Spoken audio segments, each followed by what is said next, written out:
Hello, I'm Miguel Deliu, and welcome to a very special edition of Sports Playback, the show that brings you the best highlights, matchups, and scores from Lawndale, Lawndale, and Hawthorne. This is the playoff edition, and we will review games from last week, as well as get you all set for tonight's playoff matchup. Let's take a look back at last week. Last Friday marked the end of the road for most teams as the 2014 season came to a close. However, one team was not ready to end their season. The Lawndale Olympians were hosting the Centennial Apaches at Olympia Field in a battle of two rebuilding programs. Both schools were 0-4 in league coming into this game, and both wanted to leave their fan base optimistic about next year. This was a close contest, but in the end, Lawndale put the exclamation point on the 2014 season by winning this one 39-20. Lawndale ends the year with an overall record of 4-6 and 1-4 in the Pioneer League. In Coach Porter's first year, he doubles the amount of wins Lou House has had in the past 3 years combined. A fantastic job done by the coaching staff, and with a lot of young faces coming back next year, watch out for the Olympians to make a lot of noise in 2015. Next up, last week's Game of the Week took us to the Cardinals' nest as the Lawndale Cardinals welcomed their crosstown rival, the Hawthorne Cougars. If Lawndale won, they would secure a playoff spot. The Cougars, on the other hand, were looking to spoil senior night and reduce Lawndale to having to petition for an at-large playoff bid. Let's check out the highlights. The Lawndale Cardinals sporting the black jerseys and looking to get in the Cougars' head right off the bat. The Cardinals with possession first. Murray hands off, and up the middle goes Austin Manigo, runs it in. Touchdown Lawndale, up early 7-0. Following an interception and touchdown by Jalen Walker that was called back because of a legal block. First down, Murray out of the shotgun, throws a beautiful spiral to a wide open Jalen Walker, takes it in the end zone. This one would stand Cardinals lead 14-0. The Cougars looking to get something going out of the power I. Jacobo hands off to Paris McDaniel, and he busts through the defense, carrying guys with him for a first down. But it was a rough night for the Cougars overall. Murray once again with four receivers spread, this time throws down the middle, and Isaiah Torres with a beautiful grab and no one around him. He is going to take this one to the house. Touchdown Lawndale. The seniors are stepping up big on senior night. The crowd having a good time, and why not? Lawndale in control in this one. Murray handles the snap, pitches to Manigo, and all he sees is the promised land. Touchdown Lawndale. Austin Manigo, second of the night. Fast forward to the fourth quarter on 1st and 20. Murray out of the shotgun, fakes the handoff and keeps it himself. Goes to the heart of the defense, turns it left, and he is gone all the way for another touchdown on the night. Lawndale's successful two-point conversion puts the exclamation point on the win, 42-0, and the Cardinals are flying high into the playoffs. This was a one-sided affair as the Cardinals started off blazing right from the start and didn't slow down until the clock struck 0. Karen Bright talked to Coach Mathieson after the game. You know, it's nice to see the hard work pay off. The boys been doing a lot of stuff they're not used to doing in the off season, the time in the weight room and the passing leagues, and I told them eventually it would pay off, and they're starting to finally see the fruits of their labor. A great regular season from the Cardinals this year, and a lot of credit goes to junior quarterback Chris Murray, who has blossomed in his second year as the Cardinals signal caller. McCall Hall caught up with number 12. The mindset was to basically just keep calm and no matter what, just keep fighting hard, and that's what we did tonight. With that win, the Lawndale Cardinals are in the playoffs. That marks only the second time since 2004 the Redbirds have made a playoff appearance. After the game, I caught up with cornerback Christian Coleman and got his reaction to this monumental moment in Lawndale Cardinals history. Well, we all know we haven't been to playoffs 5 years, but we want to keep on making history. And whoever we play in the playoffs, first seed or last seed, we're going to bring it our all. Unfortunately, with that loss, the Hawthorne Cougars dropped to 3-7 overall and 1-4 in the Ocean League. Coach Paysinger, in his second year as the man in charge, matched his winning totals from his first year with the team. But Cougar fans, Hawthorne's very young and very athletic, and they should definitely be contenders next year. All right, it's time for this week's Game of the Week. We have a first-round playoff game coming up as the reigning Bay League champs, the 7-3 Palos Verdes Sea Kings, host the 6-4 Lawndale Cardinals, but at a neutral site, as tonight's both teams will play under the lights right here at Miracosta High. The last time the Cardinals were in the playoffs was in 2009, where they lost to Pioneer Valley in the first round. Tonight, Chris Murray and the rest of the Cardinals will fly high under head coach Rick Matheson, who is making his first ever playoff appearance and are looking to torpedo the Sea Kings' hopes of any playoff dominance. This is a terrific first-round matchup, and we could not be more excited to bring it to you. I'm going to be joining the guys on the field in just a little bit. So, for the Sports Playback crew, I'm again Neil. Let's throw it down the field. Guys, take it away. All right, thank you very much, Egidio. Another great job by you, and we'll see you. You're going to run back over here to the sidelines of Phil Cooper Field. Along with Rufus Washington and Karen Bright, I'm Lou Stowers. It's playoff time, and it's going to be the Ocean League versus the Bay League. The Lawndale Cardinals taking on the Palos Verdes Sea Kings, and what a game this is going to be. The Sea Kings really are a big bunch. They are, and they're a team that Lawndale really hasn't seen before, so it's going to be tough. And talking to Coach Matheson before the game, he said to expect a quick game, not just on the field, but clock management-wise, because PV is known for running the ball, which just eats up time. So they're going to have to keep their eye on the clock, try to put the ball in the air a little bit to slow things down. And Chris Murray, the quarterback, that's who the defense is going to be worried about over on Palos Verdes. Yep, he has arms, he has legs, he's good with both, so he really is capable of going either way.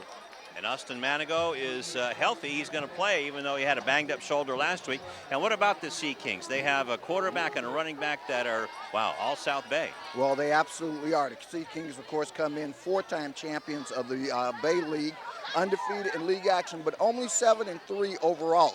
So they are a bit vulnerable, but as you mentioned, they do have a two-headed attack in terms of Del Carson, their quarterback, who passed for 940 yards, and Gilbertson, the running back, who also catches out of the backfield. He caught 263 yards in passes and ran for over 1,000 yards. So the defense of Lawndale will be challenged on two fronts, but they've shown before in their league that they can handle it.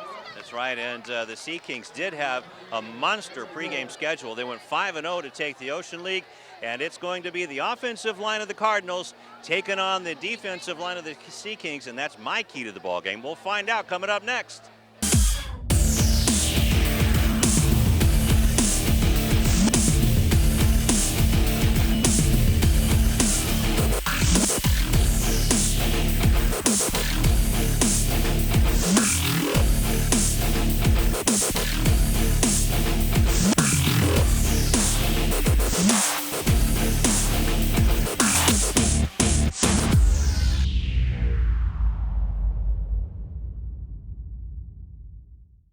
Hi, I'm Donnell Beverly from the University of Connecticut, home of the 2011 National Championship UConn Huskies basketball team, and you're losing your Olympians. Beverly around the back, follow-away jumper, good, beautiful shot. It wasn't too long ago that I was playing basketball right here. I just want to thank him for having me here. I'm honored to play here. And the Huskies are the top dog in 2011. Winning the NCAA championship has always been a goal of mine, but so is getting a great education that will last me a lifetime. You can achieve your goals too. All you have to do is work hard and dream hard, and you can do anything you put your mind to.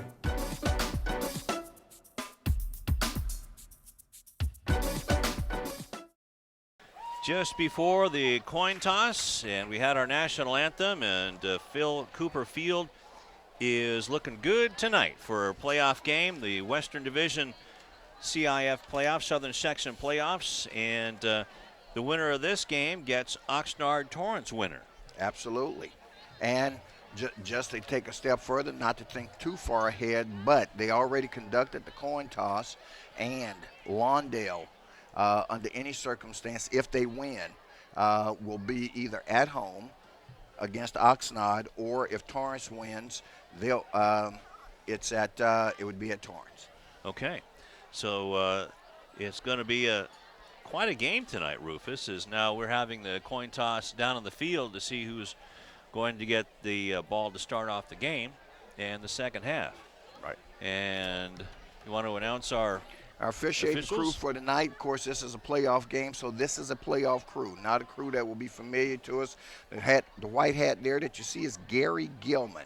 He's going through the coin toss instructions right now with the captains clad in white from Lawndale, and PV will be clad in black and red. So both schools actually feature very similar colors.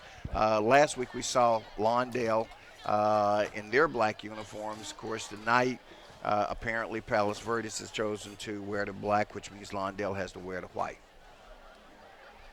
Okay, so these teams pretty similar, but it looks like the roster of PV is a little deeper, Rufus. And well, it's hard to tell, but from this vantage point, I'm going to guess. Let's see how they set them up. Okay. That Lawndale actually won the toss and elected to defer. All right. Now that's a guess. We'll find that out.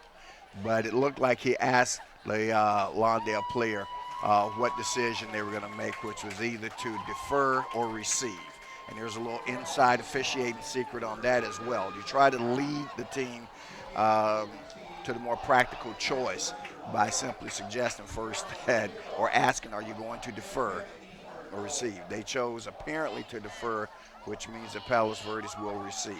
They saw Chris Murray there in the shot previous, and what a year he has had at finding himself, and just seems to be getting better every game. Every single game, Lou. Here's a guy who's number 3 in the Ocean League in passing, number 2 in rushing.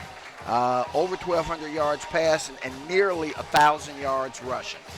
And overall, there's Lawndale 1,418 yards passing, 1,767 in rushing. And one stat that really sticks out, here come the Cardinals, dressed in their white. They've only lost 1 fumble all year long, and they have 12 sacks on defense and 8 interceptions. Those guys know how to get up and get after it. They certainly do, and they've worked hard to get to this position. It's been a process over several years. It didn't just start this year, and what you're seeing is the culmination of a several years effort, but there are a lot of other guys along the way, names that we've called in the last 2 or 3 years, who contributed mightily to them being at this point. But it should be a good ball game. You've got an undefeated league champion in Palos Verdes, the Sea Kings, and you've got an only once defeated second place team in the Lawndale Cardinals, and the team that they lost to, you know, I mean, they were no slouch. They ended up going 10-0 and 5-0 in league, and that of course was the El Segundo Eagles. That's right. A nice article in the LA Times about Lars Nootbaar as well, and so he's getting some good recognition. Not that our brethren over at the Daily Breeze don't do that. They do a terrific job, but you have to take notice when there's one of our guys in the of the Ocean League guys in the LA Times. Absolutely, and you talked about Chris Murray earlier. Boy, next year, because remember, Murray's only a junior. You look at the numbers he's putting up, he will obviously be, in terms of quarterbacks, one of the premier quarterbacks in the Bay League. But with the opening kickoff, Lawndale's going to go on defense first. Briseños is going to kick the ball off to Lance Brown and Stanton Gilbertson. And the ball is kicked short. Here they come. And the pile moves forward to about the 36-yard line. So it'll be 1st and 10 for Palos Verdes. At that point, Stanton Gilbertson returning the ball. We're going to call that number 22 quite a bit tonight, Rufus. Oh, yeah, absolutely will. As I said, he's one of the leading rushers in the South Bay, coming in with over 1,000 yards. And leading the way at quarterback, it is Del Carson, Stephen Del Carson. And we'll see these lines hook it up, and now the throw is complete past the 40-yard line. And it'll be 2nd down after the 4-yard gain. Well, if you're Lawndale, you certainly have got to pick your poison in terms of where you're going to concentrate your defense, whether it's going to be against Del Carson passing or against Gilbertson running. Out of a pistol-type formation. Hand the ball off. And this is past midfield. And that is Gilbertson getting the first down to the 48-yard line of Lawndale.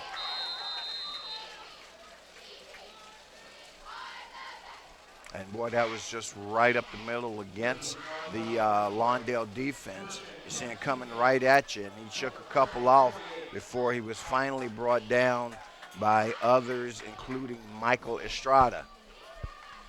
So about a 10-yard gain. The pass is lofted to about the 46-yard line and finally out of bounds. And that flag is definitely deserved. The runner at that point was defenseless. He was down on the ground, hit by Bryant Perkinson. That's going to be a personal foul. That's going to tack on 15 yards to the end of this run.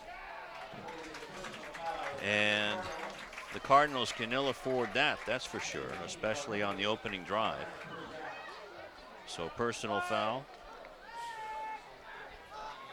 And I should say that this officiating crew is out of Orange County. Just to be exact, Gary Gilman, as I said, is the referee. The umpire is Mark Harrison. Head linesman, Tony Norris. Line judge, Paul Snow. And the back judge is Brian Curlin. So the penalty occurred at the 43-yard line. So it was a 5-yard gain. And now Del Carson out of the shotgun. Has two receivers, but the ball is handed off, and Gilbertson is still on his feet. Knocked down just inside the 20-yard line. And you know, last week in the post-game interview with Coach Mathieson, one of the things he said when they were playing Hawthorne, and Hawthorne got off to a good start against them, although they held Hawthorne scoreless ultimately. But he did say, well, hey, they did a couple of things we didn't see on film, and we just had to make some adjustments in game. And right now, it's looking like the Cardinals are going to have to make some in-game adjustments because right now the Sea Kings are just running all over them. Inside the 10-yard line, that should be good enough for a first down, as that was Gilbertson again. Down to about the 8-yard line. So an 11-yard gain. And they're knocking on the door.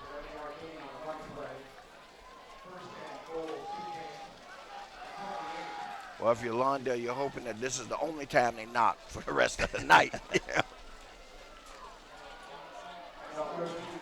And there's their first stop in the backfield, although he lunged forward for a couple of yards, but that time the Lawndale defense, its interior linemen met the Carson at the point of attack and were able to hold him to a very, very short gain.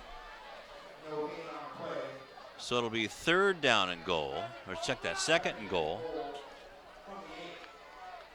They're going to call that a no gain.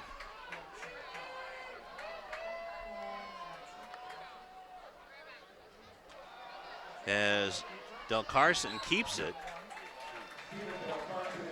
and gets inside the 5, almost to the 1. So it'll be 3rd down and goal from that point. Going to call it the 2. Well, even though they've pushed this Cardinal defense up the field, basically, right now they've still got an opportunity on a 3rd and goal to make a stand here and hopefully hold them to a field goal. Skylar Rangel was the man who made the tackle for the Cardinals. Ball is kept again by Del Carson, and he follows it right up the middle and into the end zone. Touchdown, Sea Kings. So they found a play that they liked, Rufus, a quarterback draw play. And that equals 6 points as he goes into the end zone. Good blocking up front by the Palos Verdes offensive line. Well, they threw Del Carson at him a couple of times toward the end of this drive, and that was just enough to get the defense off balance as they were playing their running back. The kick is up and good. So with 8:05 left in the first quarter, the Palos Verdes Sea Kings, not to be confused with the Seahawks of Redondo Beach, the Sea Kings strike first. And Kyle Cole was the man who hit the extra point. He's now 44 out of 47. A good junior kicker, also 5 out of 7. Has a leg on him, Rufus. His longest is 49 yards, a field goal. that is impressive at any level, and certainly at the high school level. So a 9-play drive, and that covered 62 yards in just under 4 minutes, 3 minutes and 55 seconds. So back to receive. Kristen Coleman and Austin Manigo. Here comes the Kyle Cole kick, and all the way into the end zone, Austin Manigo with the touchback. So with 8:05 left to go in the first quarter, from the 20-yard line, the Lawndale Cardinals will start off. Now, we've talked a couple of times about, just in passing for fans who may be joining us for the first time, the high school rule. Unequivocally, if ball sails into the end zone, it's an automatic touchback. No return opportunity is afforded the return team. Murray at quarterback. Manigo is with him in the backfield. Throw over the middle and right into the teeth of that PV defense. Rothman was the man intended for the pass, and covering on the play was Philip Bernard. And he threw it in a tight hole, and that hole obviously a little bit tighter simply because Rothman is not a big guy at all. If he had had a receiver with some size, that may have been a completion. Ryan, 14 catches for 211 yards and a touchdown. And Manigo trying to get around the edge, finds it, but there's no room. Maybe a couple of yards, Rufus. But the PV defense holding strong. It'll be second or third down and 8.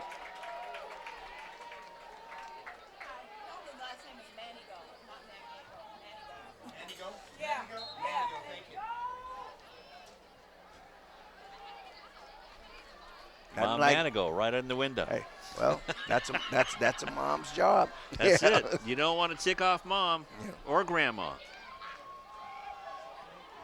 Murray on the keeper going around the right end and gets beyond the 25-yard line. I want to say he got to about the 27, but a good defensive play over on the far end. Right, but he had to get to the 30 to pick up the first down, so he's going to be short because this drive started at the 20.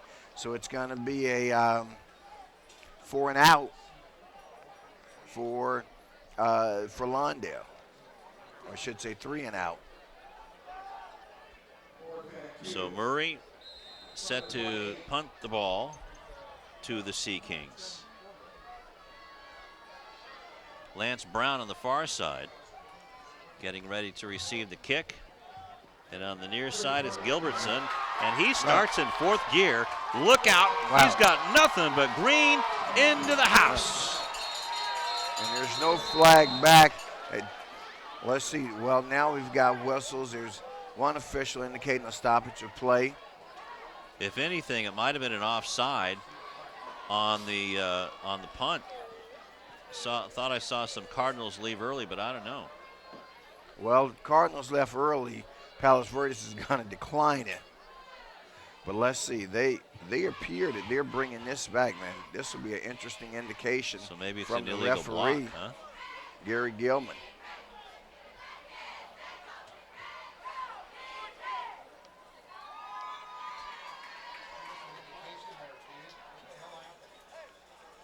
Okay. It's a holding call.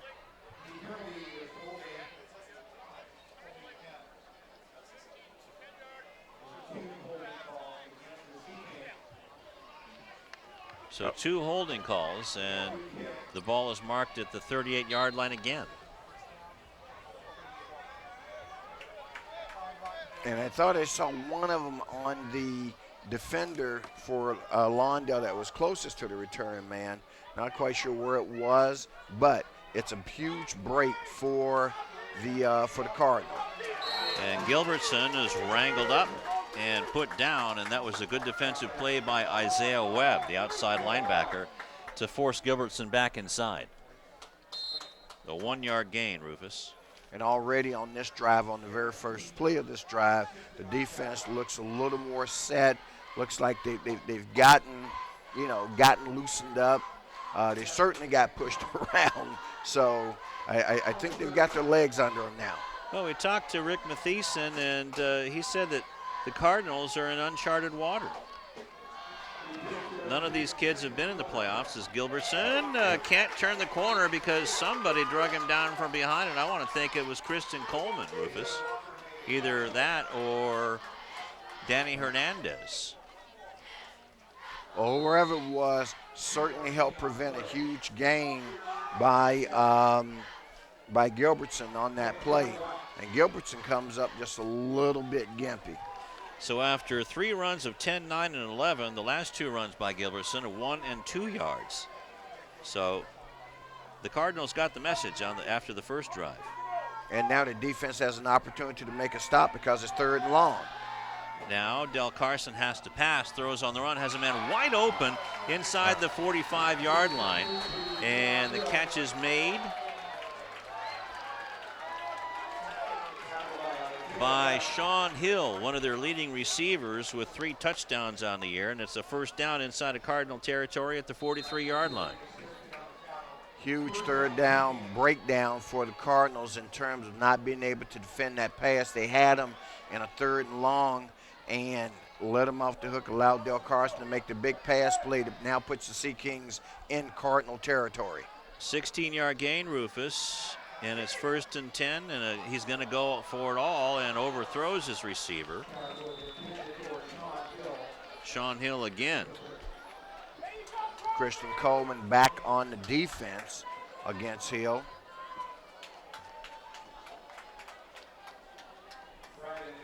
But Sean Hill is big and fast. He's listed at 6'1", has 15 catches and 268 yards.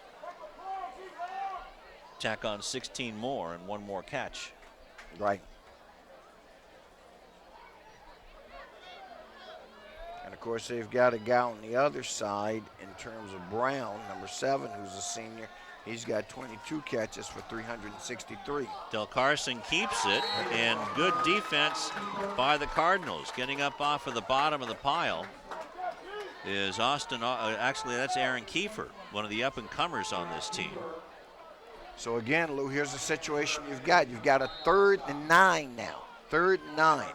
Opportunity for, again, this defense and a challenge for this defense. These are the kinds of plays you want to get off the field. First of all, you want to force them to give the ball back to you. You can't allow them to keep picking up 3rd downs. So let's see what happens on this one. Out of the eye, obvious pass formation. Gilbertson back with him, dotting the I. And now, let's see if they took too much time. So a 3rd and 9 is going to turn into a 3rd and 14. An even better situation for the Cardinals because what it does, again, makes an obvious passing situation even more obvious, gives them a chance to reset their defense. However, they've got to keep some guys home on that front line for the possible run by Gilbertson. And he can go, that's for sure. Same formation, 2 receivers to the far side, 1 to the near side is Sean Hill. And play action fake, and down the middle, the pass is caught, and that's good enough for a first down to the 27-yard line. Is that Sean Hill again? So on the 3rd and 14, they let him, that's the 2nd time on 3rd and long on this drive that they've let him off the hook. They had 3rd and 8 on the series before this. Played great defense for 2 downs. Can't put together that 3rd down, and boy, there you go with the reception by number 86. Okay, so that was Shane Irwin.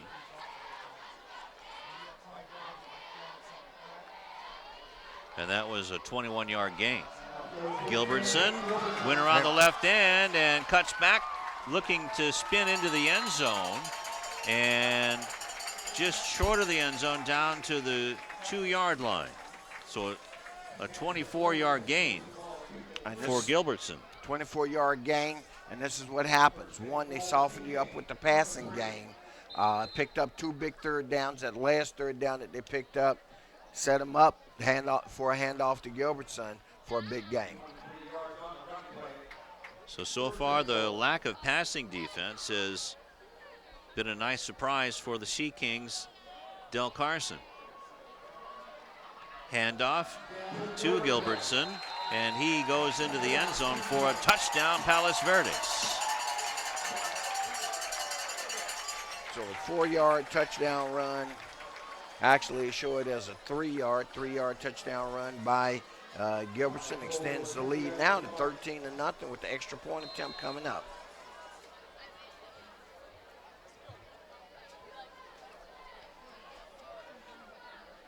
Kyle Cole is right down the middle. So with 2:42 left to go in the first quarter, it's 14-0 Palos Verdes over Lawndale. And that was another aspect of the game, the speed of the Sea Kings that Coach Mathieson was concerned about, trying to slow them down. Well, that's going to be a challenge, and between the speed, as I mentioned, because they've got a dual threat offense, both passing and running, that was going to be the other challenge that they had to face. So you got speed, and then you got a diverse offense as well. And between the two of those, boy, that has posed already some challenges that the Lawndale defense has not yet figured out. It's still early, but boy, the whole, is there. I mean, 14 down 14-0 in the first quarter. You've got to respond on this drive. Manigo at the goal line, and they're going to call it a touchback. So and doing my best Van Gundy imitation. Yeah, I think, Lou, that's a rule that they got to change. If you're going to call the guy, if you're going to kill the play in the end zone, then bring it out to the 30, okay? Okay. But it's not fair to kill a play and say, well, here's what you get. You get the 20. Either give them the opportunity to return the ball or bring the ball out to the 30 or 35-yard line. Not a bad idea. Chris Murray trying to get the Cardinals on the board. Pistol set for Lawndale. Manigo turns the corner, and Austin with about a 9-yard gain. A good run for Manigo. And that's what you want to see. You want to see yourself create some short situations, some short yardage situations for your first down, which then gives you some options with your play calling. Because right now, they can take a shot up the field, or they can choose to stay on the ground, and even by staying on the ground, run option plays or any number of things. Trey Gonzalez with the tackle, Rufus, coming in the ball game with 51 tackles on the season. And the ball is handed off. I believe that's Kiefer, the fullback.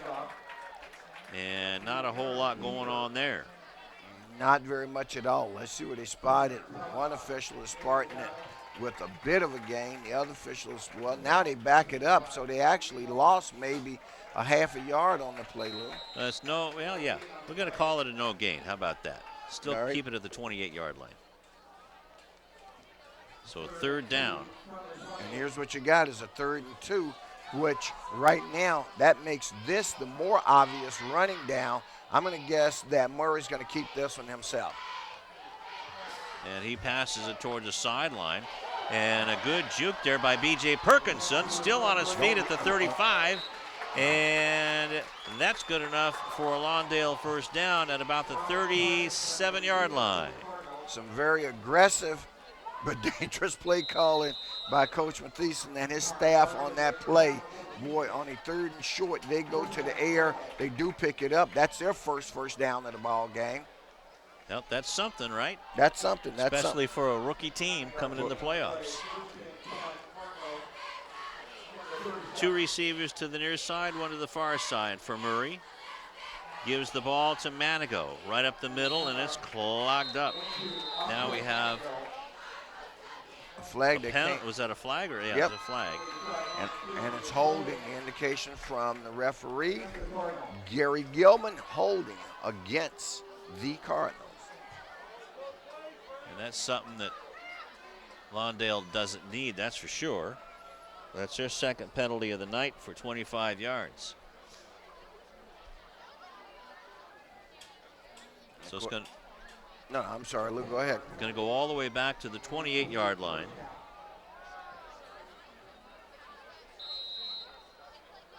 So it'll be first down and 20. They should get one more play off before the first quarter expires.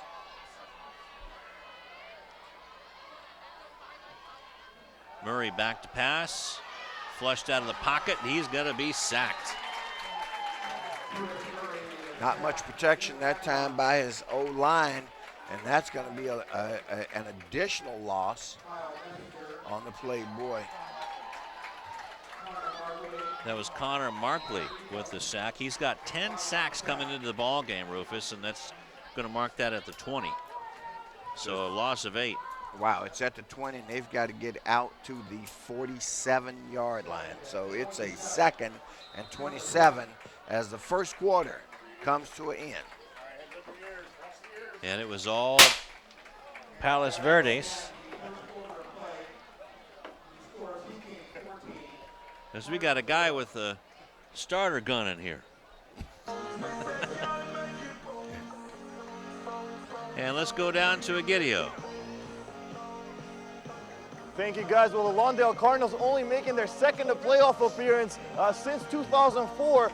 The last time they were in the playoffs was in 2009. They lost to Pioneer Valley 59-0. They're trying to change things here tonight as they take on the Palos Verdes Sea Kings. No one on this roster, though, has playoff experience. That's one of the problems, and one of the things that Coach Mathieson was worried about. The last time he was in the playoffs was 2006 when he was an assistant at West Adams. So it's been a while for everybody on this roster to see any playoff experience. It's going to be a good one, guys. So far, their Cardinals are trailing 14-0. They're looking to turn things around. Lou, back to you. All right, thank you very much, Egidio. And head coach Guy Gardner has his Sea Kings and the offense running pretty good right now. Well, he certainly does. And, boy, they're running so well that they've got a 14-0 lead. But the Cardinals are trying to respond. And defensive coordinator David Young is doing a good job as well. Murray hands the ball off to Austin Manigo, trying to get some yards back. But it's going to be fourth down and a whole bunch from the 23-yard line. And one of the things they're trying to do is they're trying to convince this Palos Verdes team that they're not a one-trick pony, and that meaning that they're going to see Murray passing and Murray running, but at some point, you've got to let Murray do one of his strengths. He's only thrown 2 passes, and I think he only has 1 rush. Yep, my apologies. It's third down and long. Murray hanging on to the ball. Better look out as he gets out of bounds at about the 29-yard line. So credit the PV secondary for shutting down Murray on the passing attempt.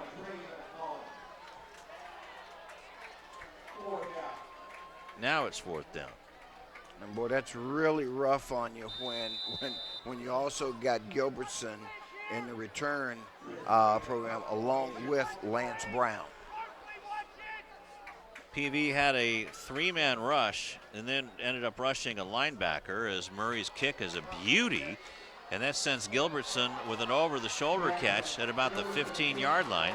Gilbertson, who doesn't know slow, gets up to the 40-yard line and is belted there.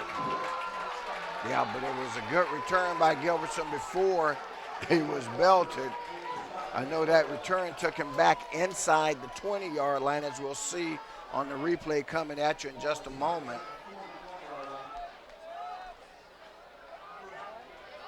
And do we have a flag on the play? Don't think so. So I believe he was right around the 15-yard line. And standing over him was Jalen Walker. So it's 1st and 10 for Stephen Del Carson. And Gilbertson gets the ball and goes forward to about the 46-yard line. So a 5-yard gain, it'll be 2nd and 5. Now, one of the things that Coach Mathieson said in terms of what his defense needed to do and what would keep them fresh, you've got to hit them more often than they're hitting you. And if you're thinking, well, okay, on offense, how does the team hit you on offense? Well, if that running back is running into you more so than you're running into him and hitting him, that's what he means. They've got to get to the point of attack first. About 10-20 left to go in the first half. Gilbertson with the handoff again, and this time he gets hit. But boy, he's a slippery guy. Aaron Kiefer with the initial contact. And wrapping him up off the bottom of the pile is Danny Hernandez. It'll be 3rd down and a long 4. Give him a yard on that play.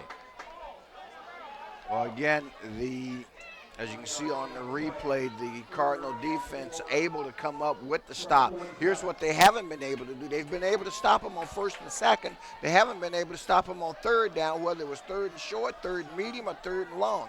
This is a 3rd and short. Let's see what they can do here. Del Carson keeps it, and a good play by the defense coming up to grab him. Was that Darius Flowers? Is wearing number 18, and here we go with the uniform switch again. Okay, well, maybe his mom or somebody's mom will come up here and give us what all the number changes are. I do believe that's Darius Flowers. You know what? So a timeout on the field with 9:08 left to go in the first quarter. It's 4th and 2, and is this 4-down territory? It'll be interesting. Well, that's right. And that's what I wanted to see, who took the timeout. And it was Lawndale that took the timeout. But this also tells me that they're concerned, and it wouldn't surprise me, quite frankly, if Palos Verdes went for this 1st down. It's a 4th and short. They're spotted at the 49 on their side of the field. All they've got to do is get to the 49 on the other side of the field. That's right, and they've been pretty successful, although the defense has been toughening up on Lawndale. But well, this is the first time on defense that Lawndale has stopped them on 3rd down. And what's their reward for stopping them on 3rd down? They get to deal with them having to think about going for it on 4th down. So it appears that they're going to go for it on 4th down out of the eye. Del Carson under center. They're going to try. And now Del Carson tried to draw the Cardinals offside. Now they call timeout. So the chess match, at least on this one, goes to Mathieson. So far, his defense was disciplined. Yep. And I'm sure in the timeout, that's one of the things that he told them to consider. Of course, they also had their own defensive strategy, and when Del Carson brought them up to the line, he looked at their defense, tried to draw them. They didn't move and realized, okay, let's think this thing over ourselves. Got to hand it to the Cardinal defensive line for staying put. Exactly. Especially against Stephen Del Carson, the senior quarterback. Because as we know, here's another rules point. In high school, if you violate the neutral zone, it's an automatic. You don't get to go in and come out, even though you may get out in time.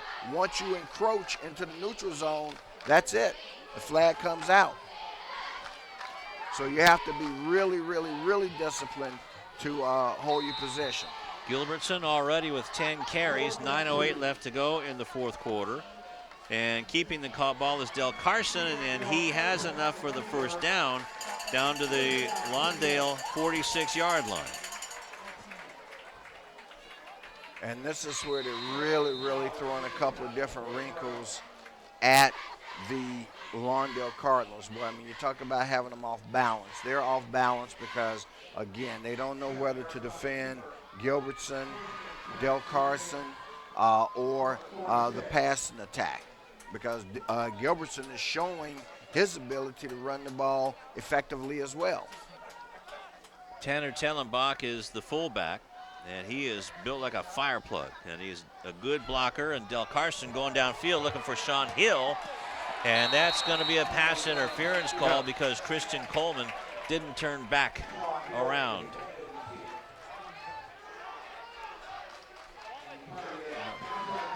Well, actually, are they calling that against Sean Hill? Well, let's see what looks like the referee is going to clarify. Because the Cardinals are back at the line of scrimmage, and let's see what Gary Gilman calls. Oh, it's going to be against Lawndale.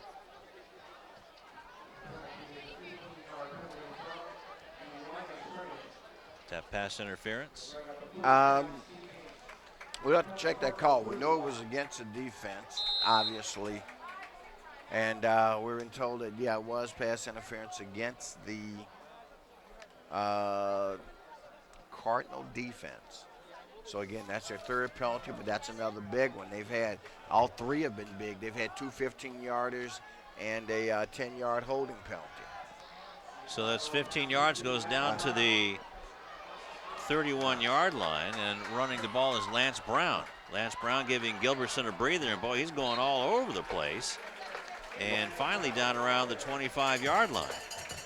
Well, I got to tell you, there were a couple of plays on that particular, a couple of things on that play that were real close to being offensive penalties against the Sea Kings. So down to the 26-yard line. So all of that running around for a 5-yard gain for Brown. His first carry of the game. Got his money's worth. He certainly did. Man in motion is Brown. Ball handed off to Gilbertson. Dancing up the middle and gets inside the 25-yard line to about the 24. And the tackle is made by number 18. Boy, if we can get one of our reporters to find out who number 18 is, we would sure appreciate it. So a 3-yard gain for Gilbertson down to the 23. 3rd and 2 for, again, short yardage situation for the Sea Kings. Under 7 minutes left to go in the half. Del Carson, a quarterback. Play action, going for the end zone, has a man open, caught, touchdown, that's Lance Brown. So a 23-yard touchdown pass to Lance Brown extends the lead now out to 20-0 with the extra point attempt coming up. And that was against Austin Augers, number 31. At least I believe he's wearing number 31. All right. That's the one question we didn't ask Coach Mathieson, but they're back in their white uniforms, and the kick is high, true and through by Kyle Cole. So with 6:46 left to go in the second quarter, it's a 21-0 lead for Palos Verdes over the Lawndale Cardinals. Let's go down to Sebastian. Hey, thanks a lot, guys. While this territory is pretty new for the Lawndale Cardinals, it is very not for the Palos Verdes Sea Kings. They have won their share of Bay League championships while they are here in the playoffs right now. But this is a team that's used to winning. They're on a 5-game winning streak going into the playoffs as well. So this is a lot of momentum going in for them right now. So we'll see if Lawndale can come back and get their guys ready going. Back to you. And so he's right. I mean, 5-game winning streak for them. That means they went undefeated in league play. In pre-league, they went 2-3. But as you mentioned, Lou, they played a very, very challenging schedule. Some of the folks they play, most teams run away from, including schools like Narbonne, Carson, that they were challenged by. Even played Newport Harbor out of the Sunset League down in Orange County. And they're always tough. Manigo finally gets a return up to about the 30-yard line. So that just pretty much accentuates what you were saying. Let the kids have the ball. If they're going to call it dead, give it to them at the 30. Manigo gets the Cardinals good field position, decent field position at about the 32. And again, what they've got to do is earn some respect out here. Right now, they don't have much respect from this Palos Verdes team. But if they can do a couple of things that earns them some. Murray's flush from the pocket, and he gets up to about the 36-yard line. No, call it the 37-yard line. So a 5-yard gain for Murray. And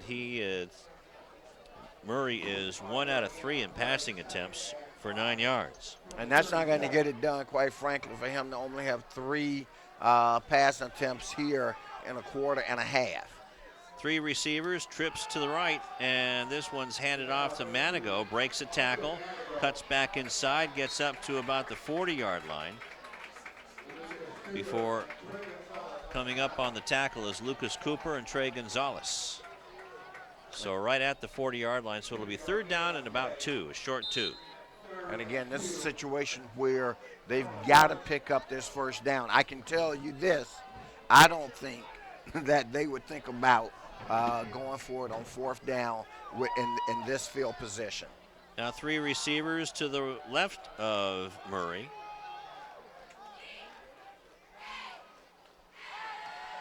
Murray looks to the left, and he's going to be sacked again. Okay. Hanging on for dear life. And so what that tells me, Lou, is that at this point, they have almost no confidence in their running game. Once again, it was a 3rd down and 2, and you're looking to pass. At some point, you know, you got to put your head down and tell your O-line, hey, we're coming through. Knock the person down that's in front of you because we're going to be right behind you. But instead, again, on 3rd and shorts, this time it didn't work out for him. Last time it did. Connor Markley with his 2nd sack of the ball game. He has 12 on the year. Wow. And the ball is picked up.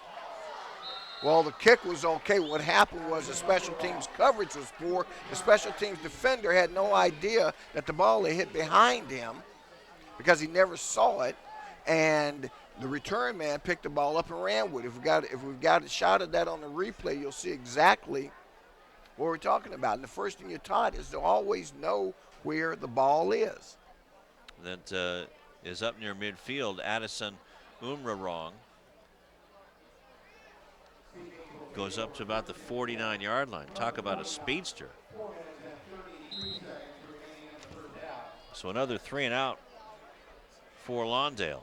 And great field position again for Palos Verdes. Del Carson out of the shotgun, gives it to Gilbertson. Stopped and waited for a hole to open and squirted past the 50-yard line down to the 49. And all defensive stands are big, Lou, but I got to tell you, I think that this particular stand will be and is the biggest one of the game for this Lawndale team. Especially with counting down to 4 minutes left in the first half. Trying to keep it manageable here for the second half. Back to pass on the play action. And the pass goes incomplete as he had to get rid of it. Brown was the intended receiver, but good pressure by the Lawndale defense. 7th pass attempt for Del Carson. That's only his 2nd incompletion. So here's a big 3rd down play for the Cardinal defense. Well, again. again, and they've only held them once on 3rd down, which brought up a 4th and short, and they still went for it and got it. But let's see what happens here. So again, the Sea Kings are in 4-down territory. Del Carson out of the shotgun. Back to pass, looking over the middle. And is chased out, and there's a flag. There should be another flag. Okay, keep your cool. We know there's going to be a flag out near the midfield stripe. That one's going to be against Palos Verdes, clearly.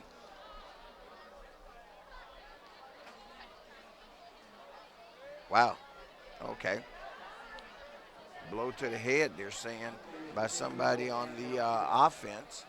Okay, so they're gonna march it back 15 yards.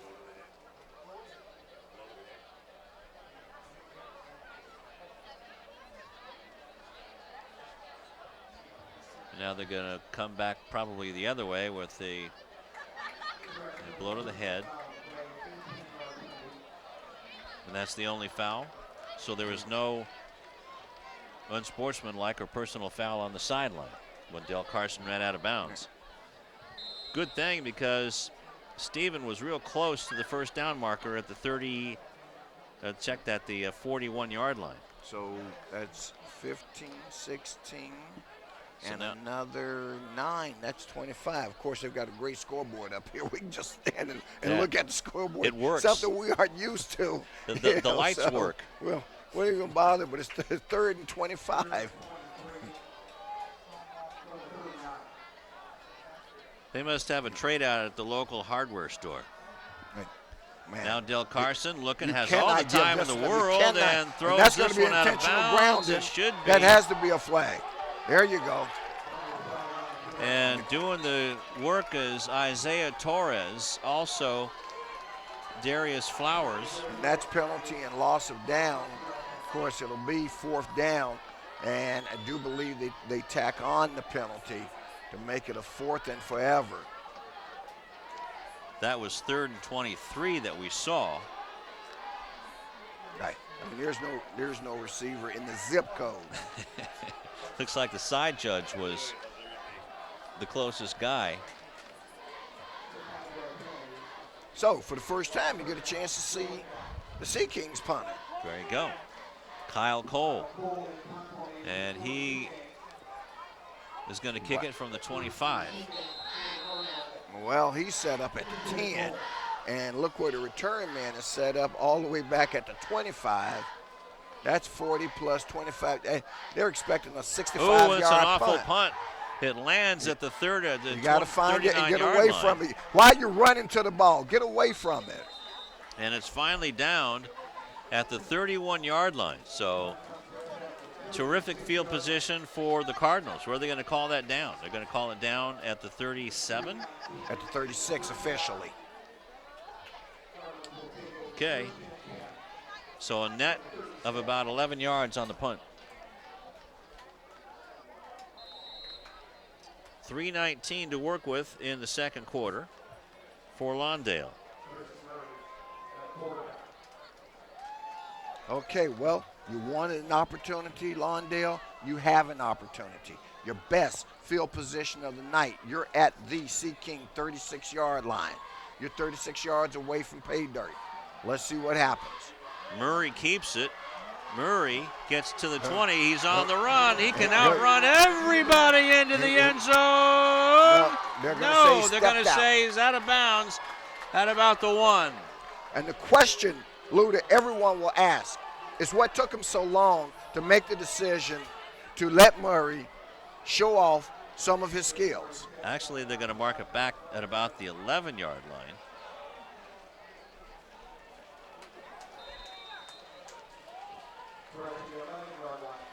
So it'll be 1st and 10 for the Cardinals after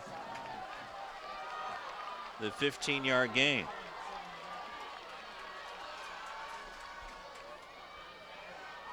Ball goes to Kiefer, Aaron Kiefer, following the left tackle and the left guard, and he gets inside the 10-yard line to about the 7.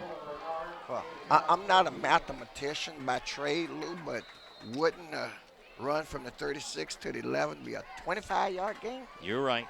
I thought about that as soon as I said it. Thank you very much for my shortcomings there.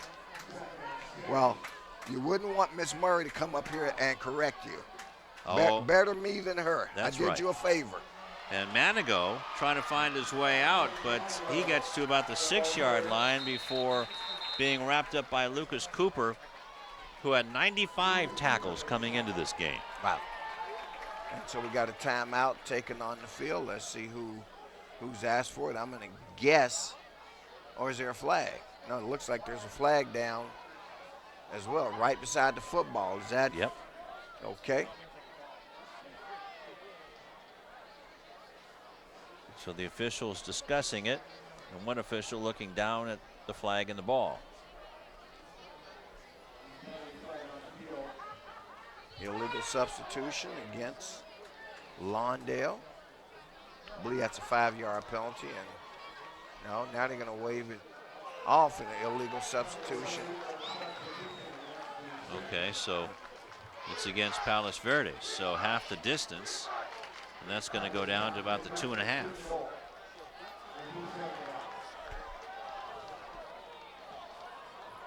Here we see the replay of the previous play where Manigo was looking for some running room.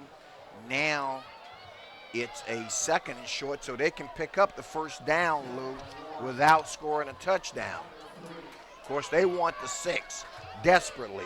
2:11 left here in the first half. They trail 21-0. They need the 6. Guzman with the snap. Murray trying to get to the end zone, and does! Touchdown, Lawndale. All Murray all the time. Chris Murray with a 2.5-yard touchdown run. Let's give him 3. Okay. There he goes, right into the end zone, outran everybody, even had a hanger on her. Looked like Stephen Klimkak. And now Anderson Rosinos gets to show off his leg. Well, and this won't be this is as big a stage as he's been on as well. Flag on the play. If they kill it, that means it was against the offense. So they'll tack it back about 5 yards.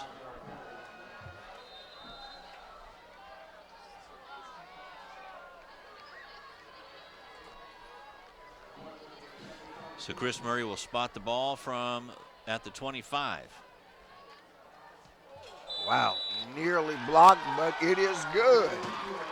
I tell you what, guess who that was that got in there lightning fast? That was Gilbertson. You see him walking up, but guess what? Just a hair late. But the good news is Lawndale gets on the board. Lawndale gets on the board in a big way, and that was important to them. Big 25-yard run by Chris Murray was the key, and then he finished it off with a 3-yard touchdown run.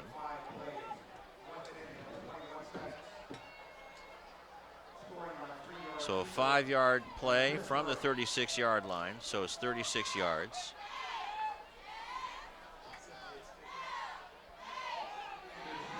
In a minute 21. And they really, with that field position, they had to capitalize on that. They absolutely did. There were no options as Rosinos. Squib kick is mishandled, picked up. Let's see if they can come up with the stop. They got to. Gilbertson hop, skipped, and jumped. And now we got some woofing going on down around the 42-yard line. But Emmanuel Ayo hung on for the tackle. So it's going to be terrific field position again with a minute 49 left in the first half for Del Carson and Palos Verdes. That score, Lou, should have gave the Cardinal team, though, a much-needed emotional boost. And right now, they just got to hold the fort for a minute 49. But this is a quick strike offense, that's for sure. Gilbertson gets tripped up, but still gets close to the 50-yard line after he was tackled by Danny Hernandez. Gets up to about the 47. 46, we'll call it. A 6-yard gain for Gilbertson. Palos Verdes allows the clock to run. They've got 2 timeouts in their hip pocket. Minute 24 running left here in the first half. Play action. A lot of time. Del Carson comes up, gets to the first down marker, and out of bounds inside the 45. And we're going to call an illegal block on Brown as he blocked blocked Isaiah Webb in the back, I believe. Well, the official signal holding call could be pretty much the same. I think you got it right in terms of who it was against. And, of course, one, it was against PV and probably against Brown, and they're going to bring it back.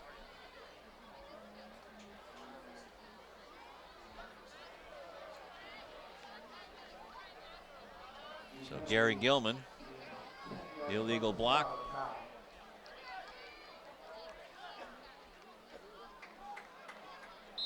So even with the penalty, still leaves it as a 2nd down and 5 because it was penalized from the spot. Which was what, about the 42, I guess, a 10-yard penalty? Right, it's a 10-yard penalty, so yep, somewhere inside the 45-yard line. 2nd down and 5, and Gilbertson breaks a tackle at There you midfield, and a good tackle by Jalen Walker. Let's see where the spot is. It's right at the 50-yard line. They need to get almost to the 41. 49. That's the key, though, and that keeps the clock running unless PV wants to call a timeout. And again, interesting enough, PV not choosing to call a timeout, but instead running a hurry-up offense. Let's see if the Cardinals are prepared for it. Del Carson hands it off to Gilbertson. Gilbertson scores through down to the 40, still on his feet down to the 30-yard line. Jalen Walker again with the tackle, but not before a 20-yard gain and a 1st down for Gilbertson. And boy, you've got to get some guys working on the sled a little more often, obviously, than what Lawndale is doing. Because, man, you should be able to hit this guy. First of all, if you're not bringing him down with the contact, one of the things that tells you you're hitting him too high, okay? And you got to come lower. But the other thing is, too often he's breaking out of 1 tackle, 2 tackles, and it's taking the 3rd and sometimes the 4th tackle before he's being brought down. Listed at 5'10", 180, so, and then he's just full of speed, so that lower body must have a lot of strength. As a timeout on the field with 33.9 seconds. And that was taken by the Sea Kings.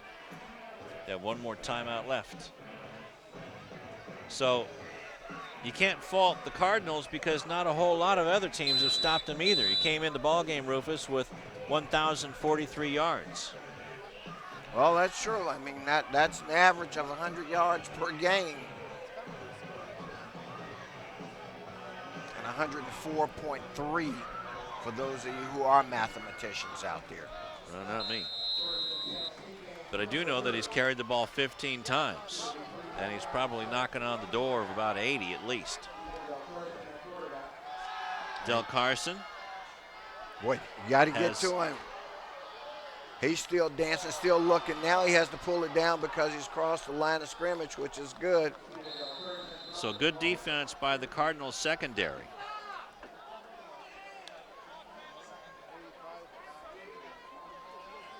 So we're going to give him no gain on the run and a timeout taken. The 3rd and final timeout. With 13.7 seconds left.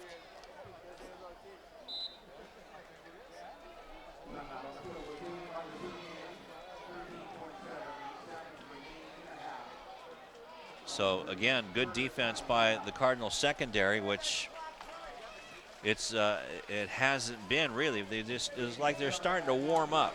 They're starting to warm up. It took them almost a half to get it done because they scored at 1:58. Of course, that was set up because there were 2 huge penalties against Palos Verdes and then the poor punt, all right, from their normally reliable punter.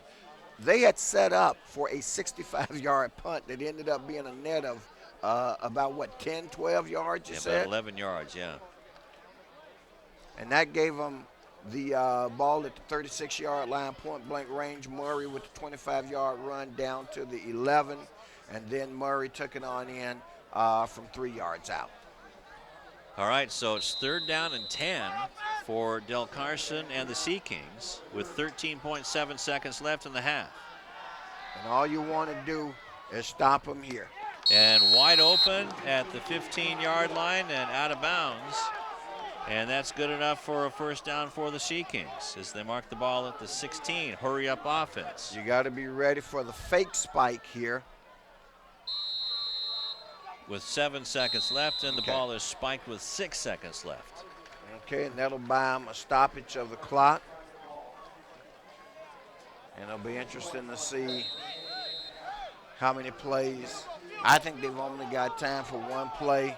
Some in the crowd yelling for the field goal unit to come out. It looks like that's what they're going to do. They're going to go right now for the 3. Now you got a kid with a leg.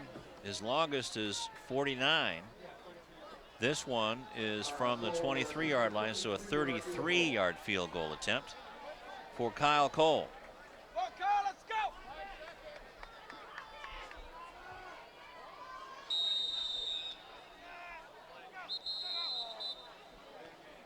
Delay of game, so that's going to take it back 5 yards. Well, and we'll see what happens now. Well, let's see if they keep the ball spotted where it was in terms of at that hash mark, and they do. So there's no movement of the ball, but you're right, it's now a 38-yard field goal, so a little more difficult for him. Snap back. No Kick good. Was it blocked, partially blocked, or was it just muffed? Wow, now we got a late flag no. coming in. Roughing the kicker. Well, time has expired, and that's the indication, roughing the kicker. Well, so you'll get an untimed down. Yeah, you can't end a half on a defensive penalty. Of course, the Cardinals know that for their victory against Santa Monica. Okay, we don't see the replay on the roughing. We saw the kick attempt, and we saw it to right, but apparently they didn't make contact with the ball. Otherwise, there would be no roughing. So let's see how this penalty factors in, Lou. Wow, and now you got an offsides against him. So that's going to add 5 more yards. And now Kyle Cole has had the opportunity to get warmed up and dialed in. And so now it's going to pretty much become an extra point attempt. So a comedy of errors.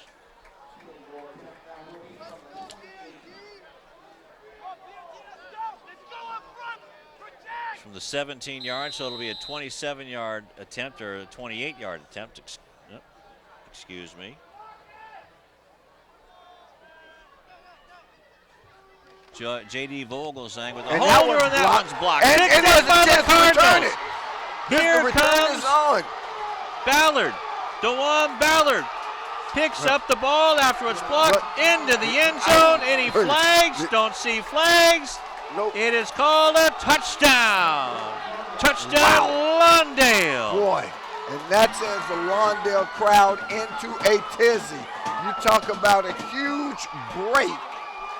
A huge break for Lawndale. And that was an 82-yard return because the penalty actually was at the 20. So an 80-yard return. And DeJuan Ballard, who's been the free safety, strong safety all year long, Lonesome DeJuan with the 80-yard return. Wow. Now here's a big extra point. Talk about big kicks. It's 21-13. But at least you've got some breathing room. Well, let's make sure we got 11 guys out there. Anderson Rosenios. Kick is up and good. Wow. No time left on the clock in the first half. And coming off the mat to score a standing 8 count are the Lawndale Cardinals. 21-14. They trail Palos Verdes. And what a turnaround. You really got to feel good about yourself going in the locker room. You absolutely do. I mean that's a momentum builder and a momentum breaker. If you're Lawndale, boy, are you excited right now? That is huge. And if you're Palos Verdes, you're wondering, what the heck hit me? Let's go down to Egidio. Thank you, guys. Wow, what an end to the second quarter. An intense feeling here. Lawndale, perhaps one of the biggest plays of the year, coming out with that blocked field goal return for a touchdown. Now they're back in the game. But Lou, you told me earlier that the story of this game was going to be the offensive line of Lawndale against the defensive line of Palos Verdes, and it has been. So far, the Sea Kings have dominated the trenches. Number 77, the senior tackle, Giovanni Larson for the Sea Kings, has done a fantastic job along with the offensive lineman. The Cardinals, they need to maintain and keep control of the trenches down low. That's how they're going to have to win this game. But that big play on special teams has put them in the game, and it's been an exciting one. It's going to be an exciting third and fourth quarter. Lou, back to you guys. All right, Egidio. Boy, if we could just get Egidio to come out of his shell. I know. He's one of the most introverted guys you'll ever meet, you know. But boy, but he certainly captured the essence of what we just saw in the last 2 minutes. Here Palos Verdes was going to add on to their lead with a field goal with their normally reliable kicker. 2 attempts at it, all right? Penalty against the Cardinals that you thought, oh man, just when you thought, well, there goes that. They come up with a huge special teams play. I mean, I wasn't at the Santa Monica game, you guys were. Right. But that play, while we still got a half to play, ranks right up there among the big plays that Lawndale has had this season. Well, I'll tell you what, a kick like that, or a play like the one against Santa Monica, where the last 2 plays of the ball game, that tells you that that's a special team. Just special things happen to special teams, and we just saw one of those plays right here, the block kick and a return. Just when you thought that it might go haywire the other way, now they're only a touchdown and an extra point away. Right, and remember, with 2 minutes left in the half, they were down 21-0. Right. They go to the locker room in 2 minutes, and now it's a 21-14 ball game. And guess what? We got ourselves a ball game now. And that's why we play the game. We don't do it here in the booth or on the paper. We'll be back with the third quarter right after this.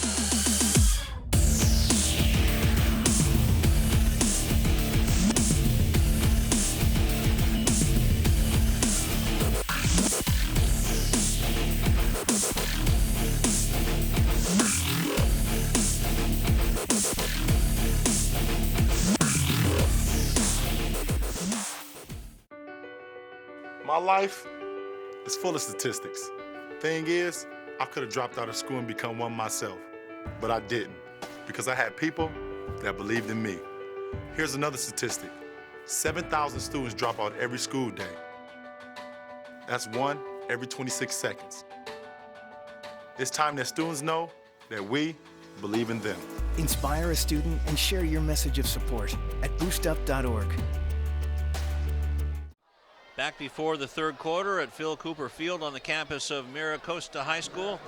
Along with Rufus Washington, I'm Lou Stowers up here in the booth with the 3-time Star Award winning CityTV crew. And let's go down to the field and Karen Bright.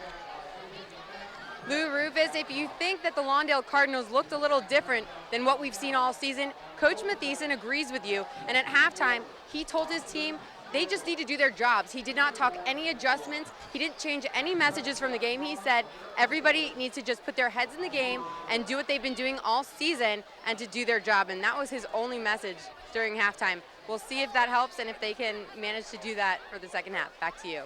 All right, thank you very much, Karen. And let's go to some stats for the Palos Verdes Sea Kings. Gilbertson, 15 carries, 103 yards. That's a full game for a lot of guys.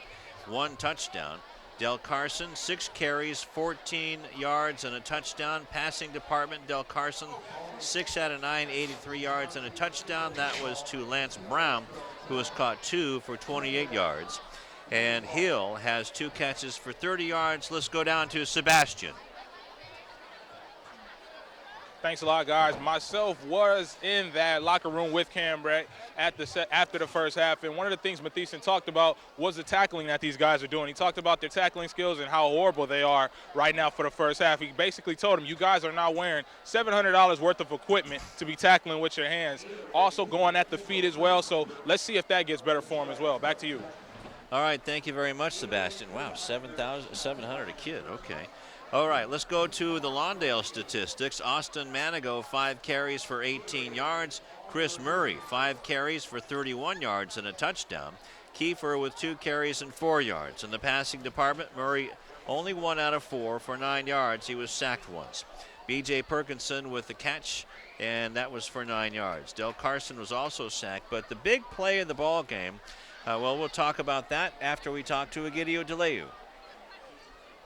And thank you, Lou. You wanted a reaction on the Palos Verdes side after that big block and returned for a touchdown, and the reaction was dead silent. No one said anything. It went from up here all the way down here. It was quiet. You could hear a pin drop. They're going to have to change things up, but they do have a lead, a 1-touchdown lead over the Lawndale Cardinals. Lou, back to you. All right, thank you very much. It can be a deflating course of events with all the penalties that were going on back and forth and back. It's kind of like a scene out of Major League. It's kind of like a scene out of Major League where the girl that was up to bat was going in and out of the batter's box, and then all of a sudden the block punt, which was a pretty good play, a very aggressive play, especially after the penalty, the roughing the kicker penalty. Absolutely, Lou. I mean, because first of all, they had him in good position, and you're right. That penalty gave it back, and then they still had the intestinal fortitude to come back though and come up with a huge play. No time on the clock, untimed down. Remember? Right. And that's right. Went into the locker room for a touchdown. Let's see if we can take another look at that block play. Get an idea who blocked it. That's right. And then we know who returned it. Who blocked it? That's what we need to find out. There's a snap. Yep. And we saw number 5 there. That was our tip of a hat player last week, That's right. Isaiah Torres. Again, I know his dad's proud of his son this week, but also you got Ballard, number 6, that made the return. And boy, what a huge play for him. 80-yard blocked field goal attempt return for a touchdown that made it a 1-score game after they were down by 3 scores. So and they get the ball to start the second half. I was just going to say that. Then more importantly, they get the ball back. So there you see Gray running over to the sideline, jogging over to the sideline. And again, if we can get a message down to our intrepid reporters and see if who is wearing number 18 tonight. Probably Darius Flowers, but I just want to make sure. Okay, because of all the uniforms being switched around, we didn't get any uniform number update. But got a feeling. Now, and Karen was saying, Coach Mathiesen mentioned the $700 in uniforms. I'm assuming that these are brand new uniforms and just rolled out for this game. Obviously, they've been in storage, but hey, if that's the case, they saved them for a special occasion. And right now, they're starting to look pretty good. That's right, and getting ready to kick it off is Kyle Cole. And Austin Manigo to the near side, Kristen Coleman to the far side, getting ready to see that kick. And we got ourselves a ball game. Manigo, see, didn't want to go to the end zone. Picked it up at about the 2. Trying to get around the edge and did not get to the 20-yard line. Right, but at least he had the opportunity, and he was looking for it, and he ran strong. Had a chance to see his aunt at halftime, and I asked her just straight out. I said he doesn't look like the Austin Manigo that we've seen in games earlier this season. We know that he's had the shoulder injury. She said he's doing fine, and that he's just trying to find his footing out there. Not so much in terms of field condition, but find his psychological footing and get himself established in the game. So from the 18-yard line, 11:52 left in the third quarter. Out of the shotgun, wide receiver screen is caught by B.J. Perkins. B.J. looking for a block, gets it. B.J. up to the 25-yard line and beyond. So a good play by B.J. Perkinson to wait for his blocking. Trey Gonzalez with the tackle. And now what do we have? Well, let's see. Boy, there's a stoppage. I don't see the flag. Now I see official who's picked up the flag. So let's see what the call is going to be while you watch the replay. Wow, personal foul against the Sea Kings. So that's the 8th penalty against the Sea Kings, and that brings it all the way to the 41-yard line. Wow. And that's one of those fouls you wonder whether or not the Cardinals, with those 2 quick scores and now the ball to start the second half, have gotten inside the head of the Sea Kings just a little bit. So the penalty goes up to the 41. Manigo is taking a little bit of control with a 5-yard run, and a good run there. Tackled by Shane Irwin. And the Sea Kings are one of those type of teams that where they've got enough depth, even though they probably dressed out the JV as well. I mean, very few high school programs have enough to have 60 guys on the field. Kind of looks like a Nebraska home game. Right. Murray back to pass, looking. Now he's going to take off, gets the first down, tripped up by Irwin, and into PV territory, and the Cardinals have him knocked back on their heels a little bit, Rufus, it seems like.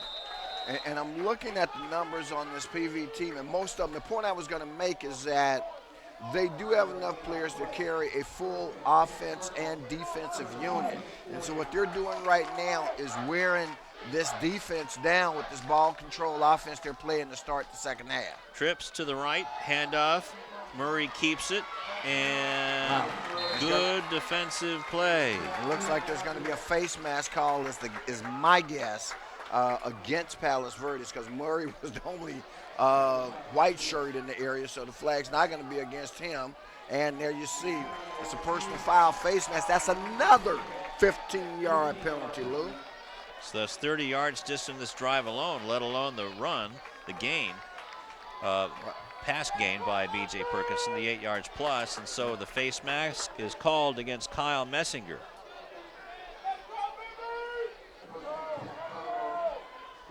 So there was the first down, and then plus 15 down to the 36-yard line. Call it the 37-yard line. Murray, Manigo up the middle. Manigo banging his way towards the 35-yard line. And you can hear the pop there. You hear the pop, but here's what's happening is that Manigo is now seemingly getting his feet under him. Picks up 3-4 yards on the carry. 2 yards on the gain, so it'll be second down and 8. 9:35 left to go in the third quarter. Drive started at the Lawndale 18. Trips, 3 receivers to the right. Aaron Kiefer, lone man in the backfield with Murray. Throw downfield. It's caught by B.J. Perkinson inside the 20-yard line. Going to call it the 17. And so on this drive, 18 yards on the catch. And it's 1st and 10 for the Cardinals. They call it the 18. Manigo back in the ball game. And now a timeout is called by Lawndale. That's their first timeout. First timeout in the second half. Bit of surprise that you'd use one. I mean, those 3 timeouts are so precious, Lou. You're moving the ball, but they want to make sure they maximize this opportunity. They've controlled the ball here for the first 3 minutes of the second half, and they are deep in Palos Verdes territory. So Coach Mathieson not wanting to take any chances. So this is the first real good drive that the Cardinals have had tonight. Exactly, and this is their drive. Of course, has been helped along by a couple of penalties, but hey, you take it however you get it. That's it. 2 receivers to either side of Murray. Manigo to his left, out of the shotgun, hand on. Nope, Murray keeps it, but good defense by the Sea Kings. Good read on that play by the Sea King defense. Boy, they were running the old option, and they held it not Manigo, but Murray, the quarterback, held it as long as possible, decided to keep it, but the Palos Verdes defense was right on top of that one. Markley with the initial hit. Also there to corral him was Reed Helton. Out of the shotgun. Going to be a naked screen to Manigo. Gets a block from Perkinson and gets in near the 15-yard line at about the 17. So not a big gain, Rufus. Maybe about a yard or two. Wow, it sure looked like more than that when it started to unfold. But again, the defense of Palos Verdes able to collapse very quickly and limit it to a short gain. Yep. Austin really came back to make sure that it was a forward pass and not a lateral. So 3 receivers to the right of Murray at 3rd and 9 at the 17-yard line of the Sea Kings. Murray, is he going to run for it? No, he's going to throw to the end zone. Touchdown. And it's caught. B.J. Perkinson. Touchdown, Lawndale. Took him a while to call it, but boy, I saw it when it happened. And just like that, we've got ourselves, we're an extra point away from having a tie ball game. Murray held on to it, and he took that right out of the defender's hands. He certainly What a did. catch.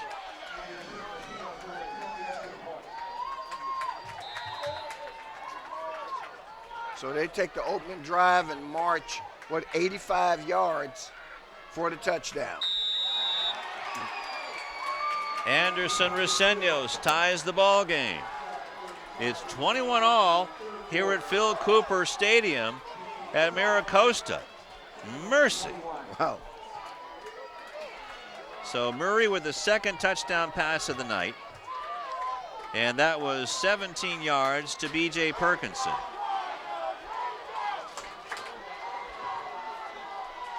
.735 was the time of the touchdown. And that was an 82-yard drive.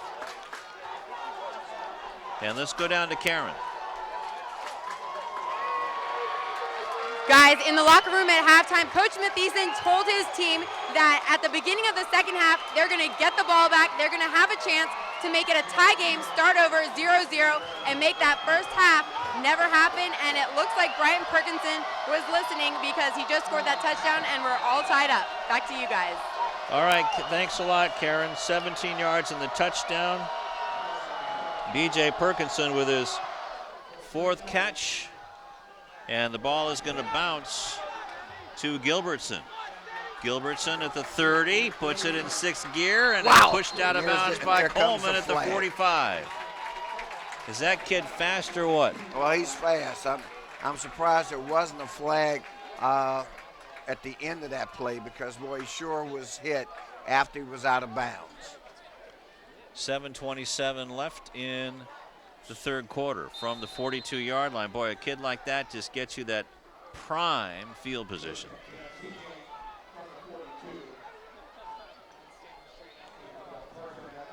Picks it up at the 16-yard line, gets ahead of steam going, and there's the hit there by Flowers that was out of bounds. That was out of bounds all day to me.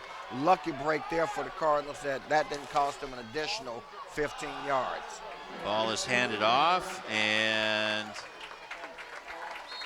on first down inside of Cardinal territory, and that was Gilbertson, gets it down to the Lawndale 45.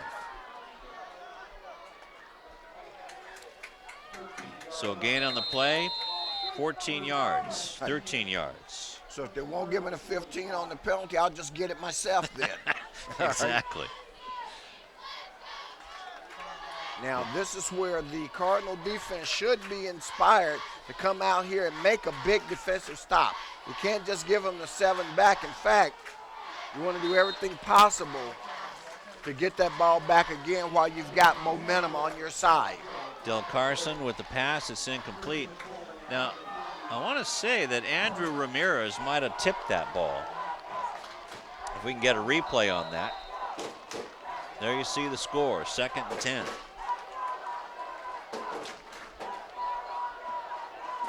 6:59 left. And didn't get to see the tip. Yeah. But at any rate, should be second down and 10. Gilbertson with the run, gets down to the 40, still on his feet after he got hit by Flowers, and should have enough for the first down inside the 35-yard line. And Sebastian spoke about it earlier, and he was spot on in terms of Coach Matheson's frustration with the tackling by his defenders. I mean, they just are not wrapping up on their tackles, and as you can see, I mean, the guy hit him low, but obviously not enough. He hit him, didn't wrap him, and therefore Gilbertson got away and picked up more than enough for the first down. Under center, out of the eye, is Del Carson. Pitches the ball back, and down to the 30-yard line is Addison Umarong. And Umarong gets a chance to carry the ball just because Chris Gilbertson needs a break. All right. That's right, after ripping off 25 yards and 2 carries. So a 3-yard gain for Umarong. And it's second down and 7. From the 30-yard line to the fullback. And this is Tellenbach getting down inside the 25 to the 24, so a 6-yard gain.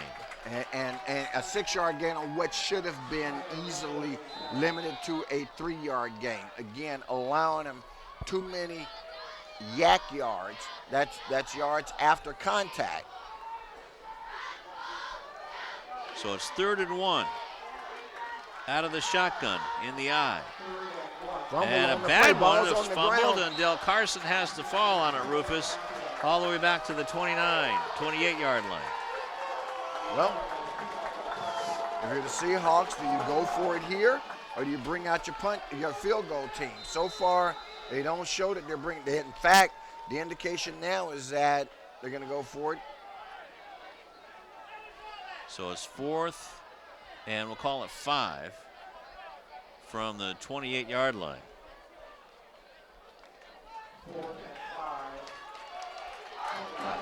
So another one of those situations where the defense has to be disciplined here. You got to wait and see if the play unfolds in front of you, and it does. Here's the pitch. Gilbertson on the pass, throwing a wide open as hell in for the touchdown. Lawndale completely went to sleep on that play, didn't scout it, weren't ready for it. Bam, just like that. There's a touchdown on the 4th and 5. They throw an option pass for a touchdown to a wide open receiver. We'll see here on the replay, there's the pitch, dropping back. Not a particularly good pass thrown, but the receiver was wide open. 6 points the easy way. And the extra point is up and good. So with 4:30 left to go in the 3rd quarter, the seesaw goes towards the Sea Kings. And that was Gilbertson to Sean Hill. 28 yards. And that's Hill's first touchdown. But, yeah, Gilbertson does, on the stat sheet, you see that Gilbertson does have some passing yards. Not a whole lot, but he can throw that option, and you know what? That everybody in the house knew that Gilbertson was going to get the ball at 4th and 5. What they didn't know, and apparently what Lawndale didn't know, was that he was going to throw the ball, and they didn't defend against it. It's almost like the Alabama play last year against Auburn. Manigo gets it at the 1-yard line. Wow. Gets up Manigo to the 20. Just juked somebody. He decleated. Let's see who that was. It looks like it was number 80. It would be Armand Claiborne. Well, I'm trying to see. He's coming right at me. Well, we'll see the replay here, see if we can see it on the replay. Wow. Whoa. There he goes. He's looking for his belt. It just came unbuckled. And this time they get it out to the 26-yard line. Palos Verdes with a couple of safeties back, a couple of guys on the corners. I think you've loosened them up where you could actually run on this team at this point rather than necessarily having to pass. That's a part of the decision making that Murray has to see when he comes up to the line of scrimmage. Well, the way they were spread defensively, that to me, Lou, had run written all over it, but instead he drops back in pass coverage. Even as you can see there are only 4 linemen up in the shot. So a loss of 5 on the play, 2nd down and 15. And another sack. Kyle Messinger with the sack this time. An official stoppage of play. We got an equipment issue with one of the Palos Verdes players. That was number 23, Sean Hill, who just caught the touchdown pass. So he's one of those guys that's doubling on offense and defense. Manigo gets it, but runs right into the teeth of the Sea King defense, and now they're fired up, Rufus. And that call there was just intended to keep them honest. You didn't want to throw on, again, what would appear to be a passing down. They thought they may have caught them off guard, but they didn't. That was Sean Irwin after the 2-yard gain.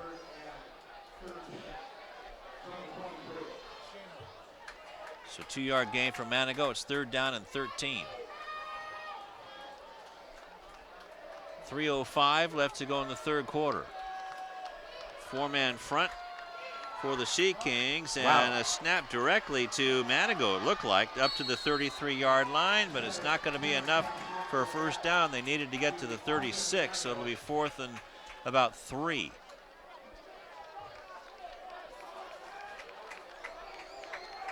Well, good Wildcat play there by the Cardinals. Again, not successful in picking up the 1st down, but it was a different wrinkle.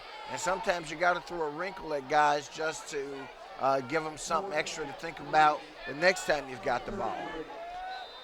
So even though it was a 10-yard gain, not good enough for the 1st down. The sack really hurt him. So Chris Murray steps back into punt formation. And he booms off another nice one. And it's picked up by Tanner and Tellenbach, and he gets it going as well. Trying to fight his way to the, that's Gilbertson. He's going so fast he can't even read his number.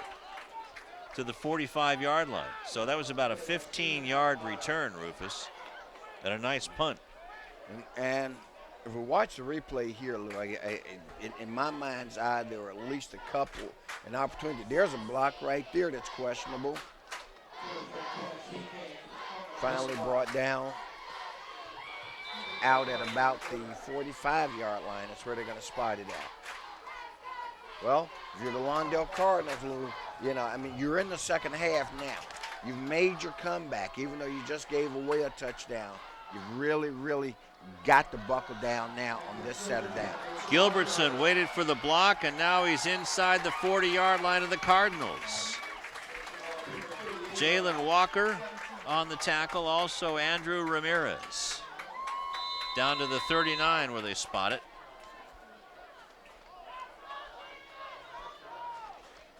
$16 yards for Gilbertson.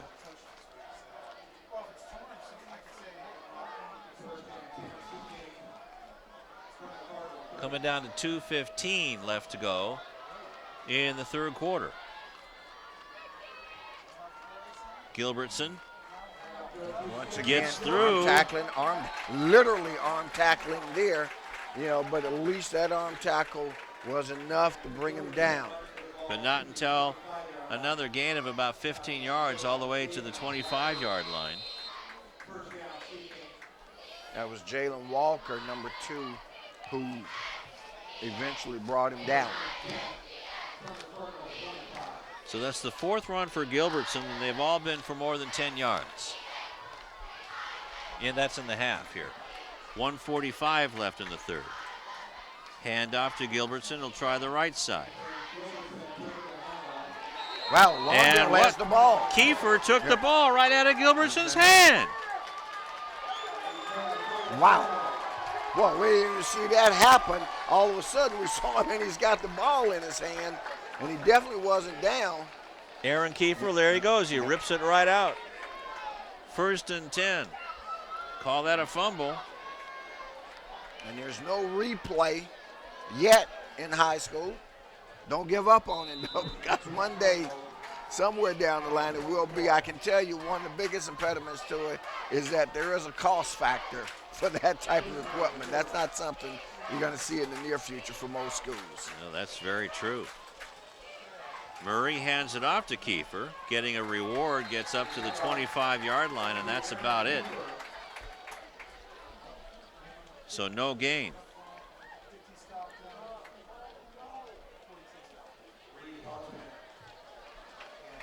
So Aaron Kiefer actually gets 2 yards, pardon me, as it's spotted at the 26-yard line.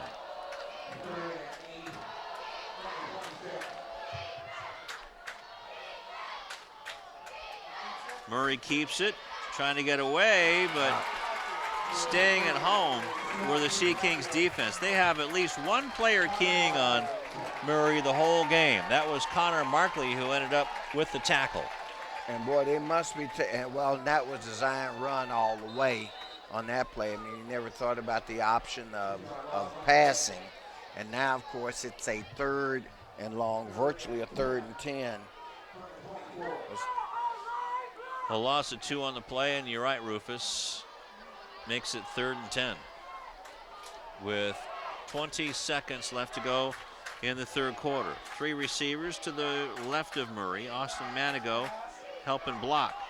Murray's flushed out of the pocket. Throws downfield. Wow, has a man open. It's intercepted. Wow. Overthrew his intended receiver, and that was B.J. Perkinson. It was intercepted by Lucas Cooper. So 2 turnovers, and the ball goes back to the Sea Kings. Well, you know, he had the right idea, and actually he had an open receiver. We'll see here, just a little bit too high for his intended receiver.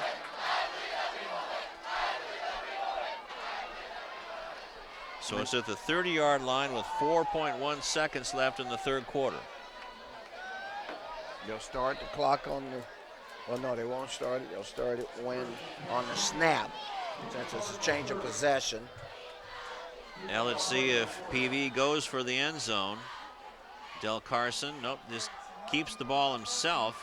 But Del Carson is still on his feet, almost down to the 15-yard line. We're going to call it the 16 as time runs out in the 3rd quarter. Huge gain of 14 yards on the play.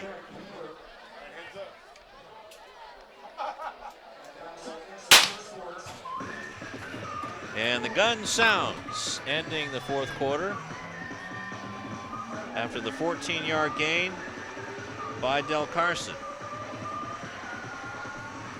So they go down to the other end.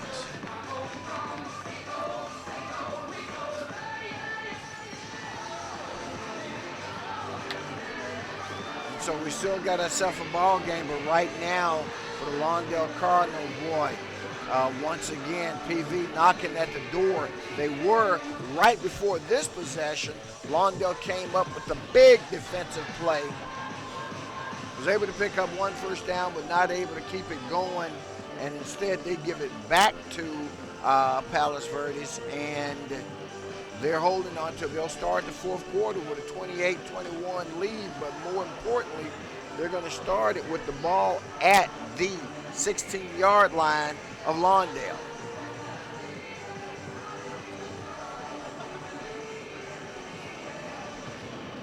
Well, the Cardinals scored another touchdown on a nice drive.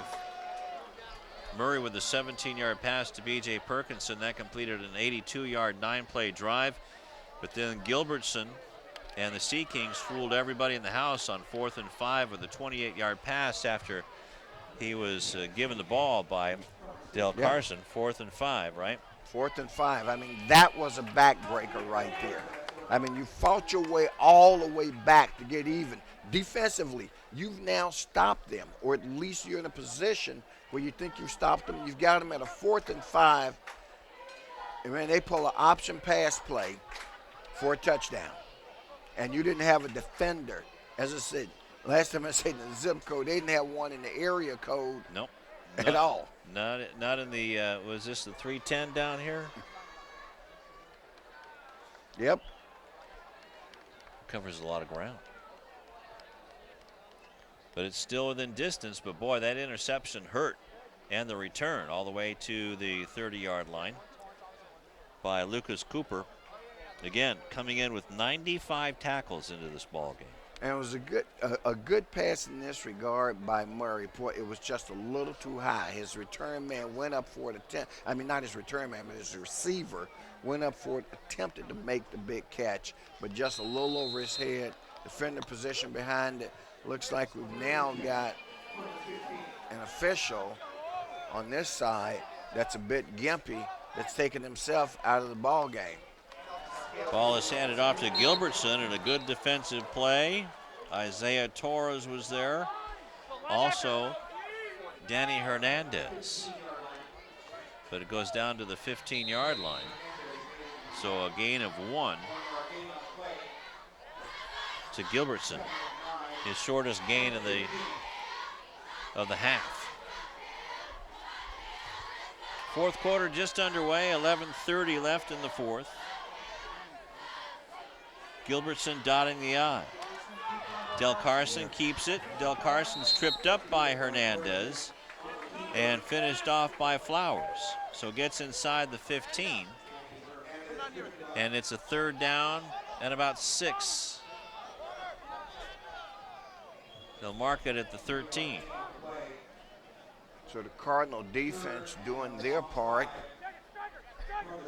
And boy, we don't see this often, but as we're watching live action, the official down on the bench near the, I believe those are the Lawndale cheerleaders, has completely taken himself out of the ball game.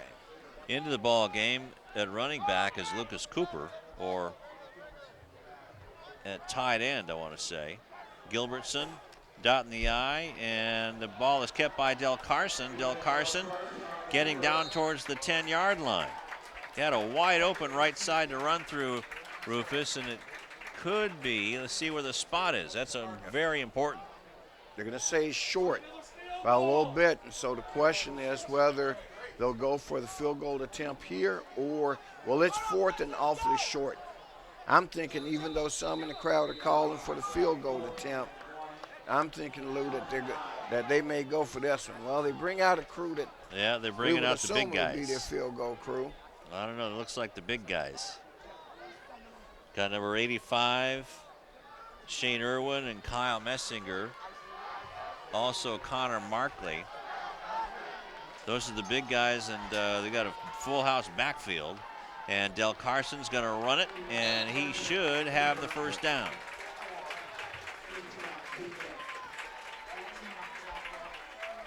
Down to just inside the 5-yard line, we'll call it the 4. So a 6-yard gain. So it'll be 1st and goal from the 4-yard line. So they brought all the bulls out there. Well, they certainly did. Coming down to 9:15 left in the 3rd quarter. Full house backfield again. Gilbertson with it, waits for his blockers and slices into the end zone. Touchdown, Palos Verdes. Gilbertson with another touchdown rushing.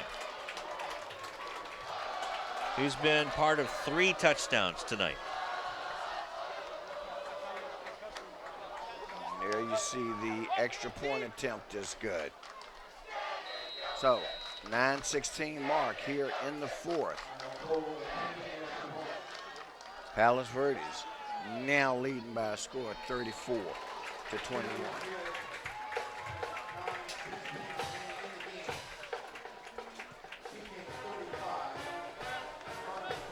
.312 on the time of the drive, 30 yards.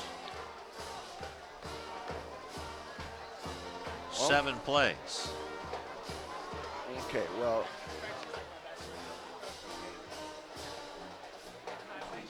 And it's 35-21, Gilbertson.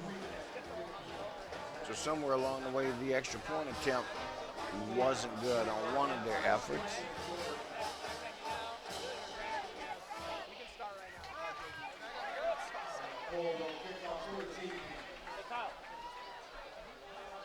Five times 7 is 35, right? Yeah, but he ran. I thought he did a 2-point conversion up there. Just now? Yeah. We'll check with the official score and see if we can. Manigo with it, gives up a lot to the 30-yard line, and is met there by a host of Sea Kings. Now, one of the things that's happened, and I'll make this point, and maybe one of our sideline reporters will pick up on it and find out. Looks like we're down an official. Well, here's the point. The game is officiated with 5 officials. When you take one out, now you've changed the whole officiating context of the game. Not so much they're going to do things differently, but there's one less set of eyes that are out on the field in order to properly call the game. If this were a much closer game, that would be a lot more significant. It just bears watching. So let's see if Murray and company can answer the 6-yard touchdown run by Gilbertson. Pass, and that's caught by Jalen Walker at about the 40-yard line, but he paid for it. Going to call it the 42-yard line, a 12-yard gain.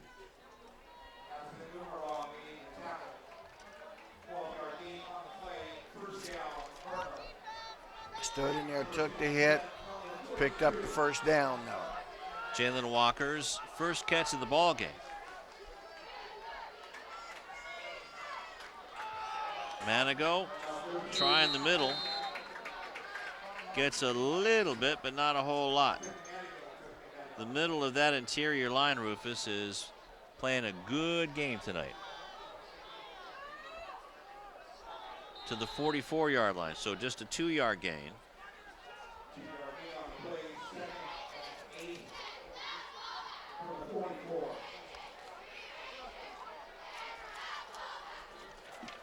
Coming down to 8 minutes left to go in the 4th quarter. 2 receivers to either side of Murray. Manigo next to him. Look out. Murray is in trouble right away. He didn't have a chance with Kyle Messinger coming in unobstructed from the left side. And that's going to force a 3rd and long for the Cardinals now. Boy, they've got to get across midfield down to about the 48-yard line of Palos Verdes in order to pick up the first down. So a timeout for Lawndale. That's their second one of the second half. With 7:31 left to go in the 4th quarter. In the 4th quarter, boy, season's starting to slip away just a bit, but we're still in anything can happen territory. That's right. We've seen stranger things happen even tonight. And we've had quite a few of them. And of course, the biggest one thus far, if you're a Lawndale Cardinal fan, was the blocked field goal attempt with no time on the clock that ended the first half, and you score a touchdown that makes it a 21-14 ball game. You get the ball to start the 3rd quarter. You take the opening possession, and you go and you tie up the game. All right? Then you come back defensively. You've got them at 4th and 5, dead in the water, and you let them off the hook. That's right. Yeah, nobody bothered to cover Sean Hill. Snuck out the side door and down the far sideline. Murray with a 3rd and long. Wide receiver pass is complete to Walker. Walker's blocker got knocked down, and this could be a loss. Yeah. Well, it's definitely going to be a situation where they're going to need to punt the ball and drop it back to receive the punt. It's none other than number 22, Christensen, along with number 7, Lance Brown. So no gain on the catch by Jalen Walker. Murray punts the ball high. And Fumble, it's muffed. fumble, get on it. And let's see, did Kayam Cooksey get on it? Yes, he did. So that's the only mistake that Gilbertson has made all night. Well, he got one ripped from him earlier, remember? Yeah. Well, that was just taken away. Right. This one's a muff. And if you're Lawndale, boy, what did we just say? Anything can happen. Anything. And I don't know. Strange things are brewing here at Phil Cooper Field on the campus of Miracosta High School. From the 29-yard line. Deja vu right here. Lawndale had it at the 30. Murray trying to get going, but his receivers were covered, and Murray had nowhere to go. Okay, well, he's either got to step up in the pocket, pull it down, and run it. But what he can't afford to do, which he did on the last drive, is take losses. Back to the 32, so it's a 3-yard loss, so it's 2nd down and 13. And right now, not that it's Murray's fault, but his decision-making has to change because of the fact that his offensive line is breaking down around him. He doesn't have as long to hold the ball, and that's what you mean by quicker decisions. You got to make a decision and let it go. Here they're still trying. Wow, what a defensive play there by Philip Bernard. Stacked up Manigo and a gain of a yard. So it's 3rd and 12. Boy, and it just, Lou, for whatever reason, has not been the kind of night that we're accustomed to seeing from Austin Manigo. Nope, this defensive line has controlled things for the Sea Kings. Pass down the middle or onto the right flat. Check that left flat. And B.J. Perkinson inside the 20-yard line. They call it the 18. They say move the flags, and that's, if you're a Lawndale Cardinal fan, that's what you want to see. Still plenty of time left, 5 minutes, clock running. Lawndale has burned 2 of their timeouts as we go down the stretch. Let's not forget that. 13-yard gain, 5:05 left in the 4th quarter. From the far hash mark, 2 receivers to the right. Aaron Kiefer gets it and goes down towards the 15.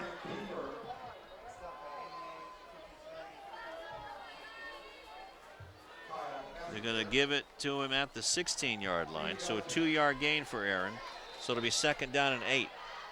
Your best rusher tonight has been Murray. Quite frankly, if you ask me, I would just run a design run for him, use my running backs, especially a big back like Kiefer, as a blocking back and turn Murray into a running back.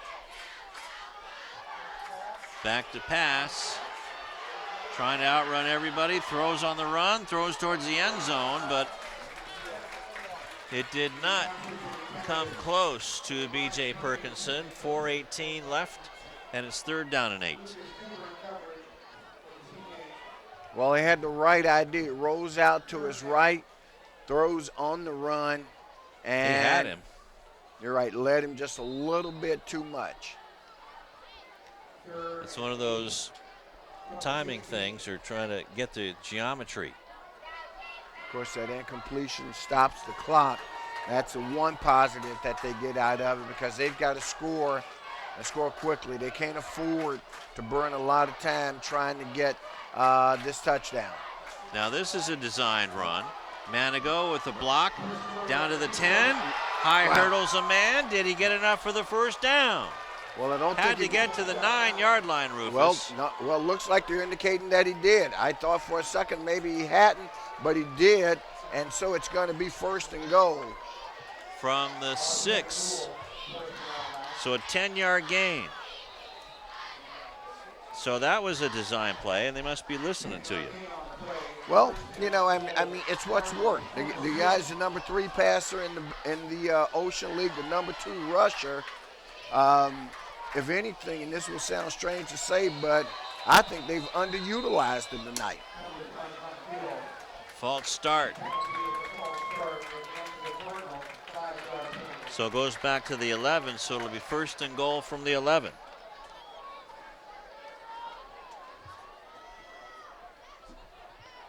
Seventh penalty of the game. Kiefer stays in. Coming in is Ballard. Out of the game is Willis. So it's going to be 3rd and goal from the 11. 1st and goal, I'm sorry. Better hurry to get this off. 4:12 left to go in the 4th quarter. 2 receivers are to the left, and Kiefer gets the ball. Kiefer trying to bull his way back towards the original line of scrimmage. May have gotten to the 7. We'll see where they mark it.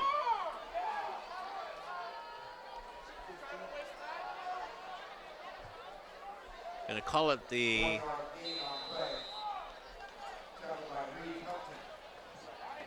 They spotted it at about the 8, where it's 2nd and goal now.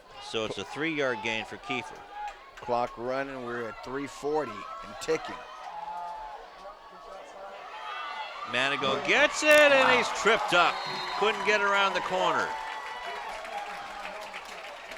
Lucas Cooper was there. Also, was that Sean Hill as well? So it's 4th down. Do you go for it? 4th and goal?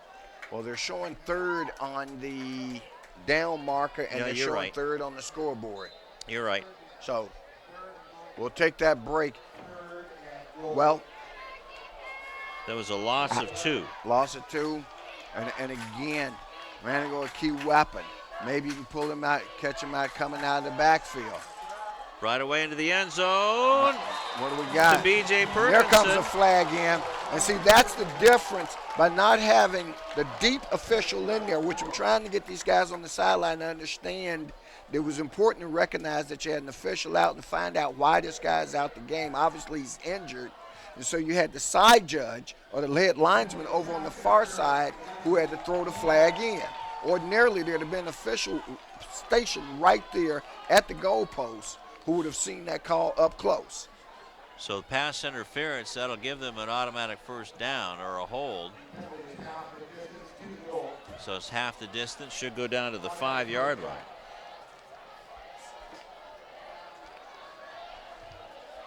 Not at 1st down because it was a holding call, I guess, but that was on Trey Gonzalez. Pretty much tackled Perkinson in the end zone. So now an official timeout. Now an official tossed a fan or somebody away from the sideline. Was that cut, Spencer? No, it wasn't cut, but if I won't even go there. It wasn't cut Spencer, though. 3 minutes left in the ball game. Murray is in trouble and is sacked at the 10-yard line.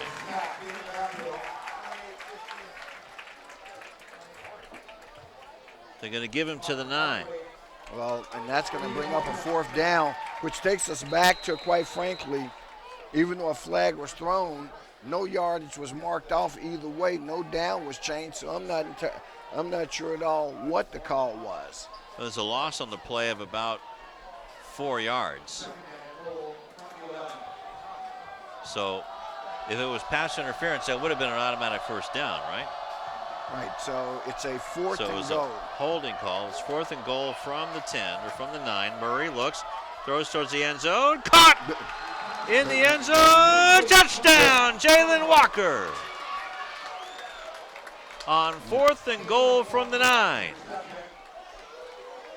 So if you're Lawndale, do you go for the 2 points now? Well, that's what it looks like. Boy, 2:11 left Nope, on the there's Anderson Rosinos. My apologies. Well, eventually you're going to have to. Well, I agree with this one. You got to get the points now. You can't play around. You still got to get another touchdown to tie it. And Rosinos, bullseye. And actually, my math wasn't too good on that one. You're right. There's no need to go for the 2 points. Actually, because you're only a touchdown, the extra point away from tying this ball game up. So Murray, 9 yards to Jalen Walker.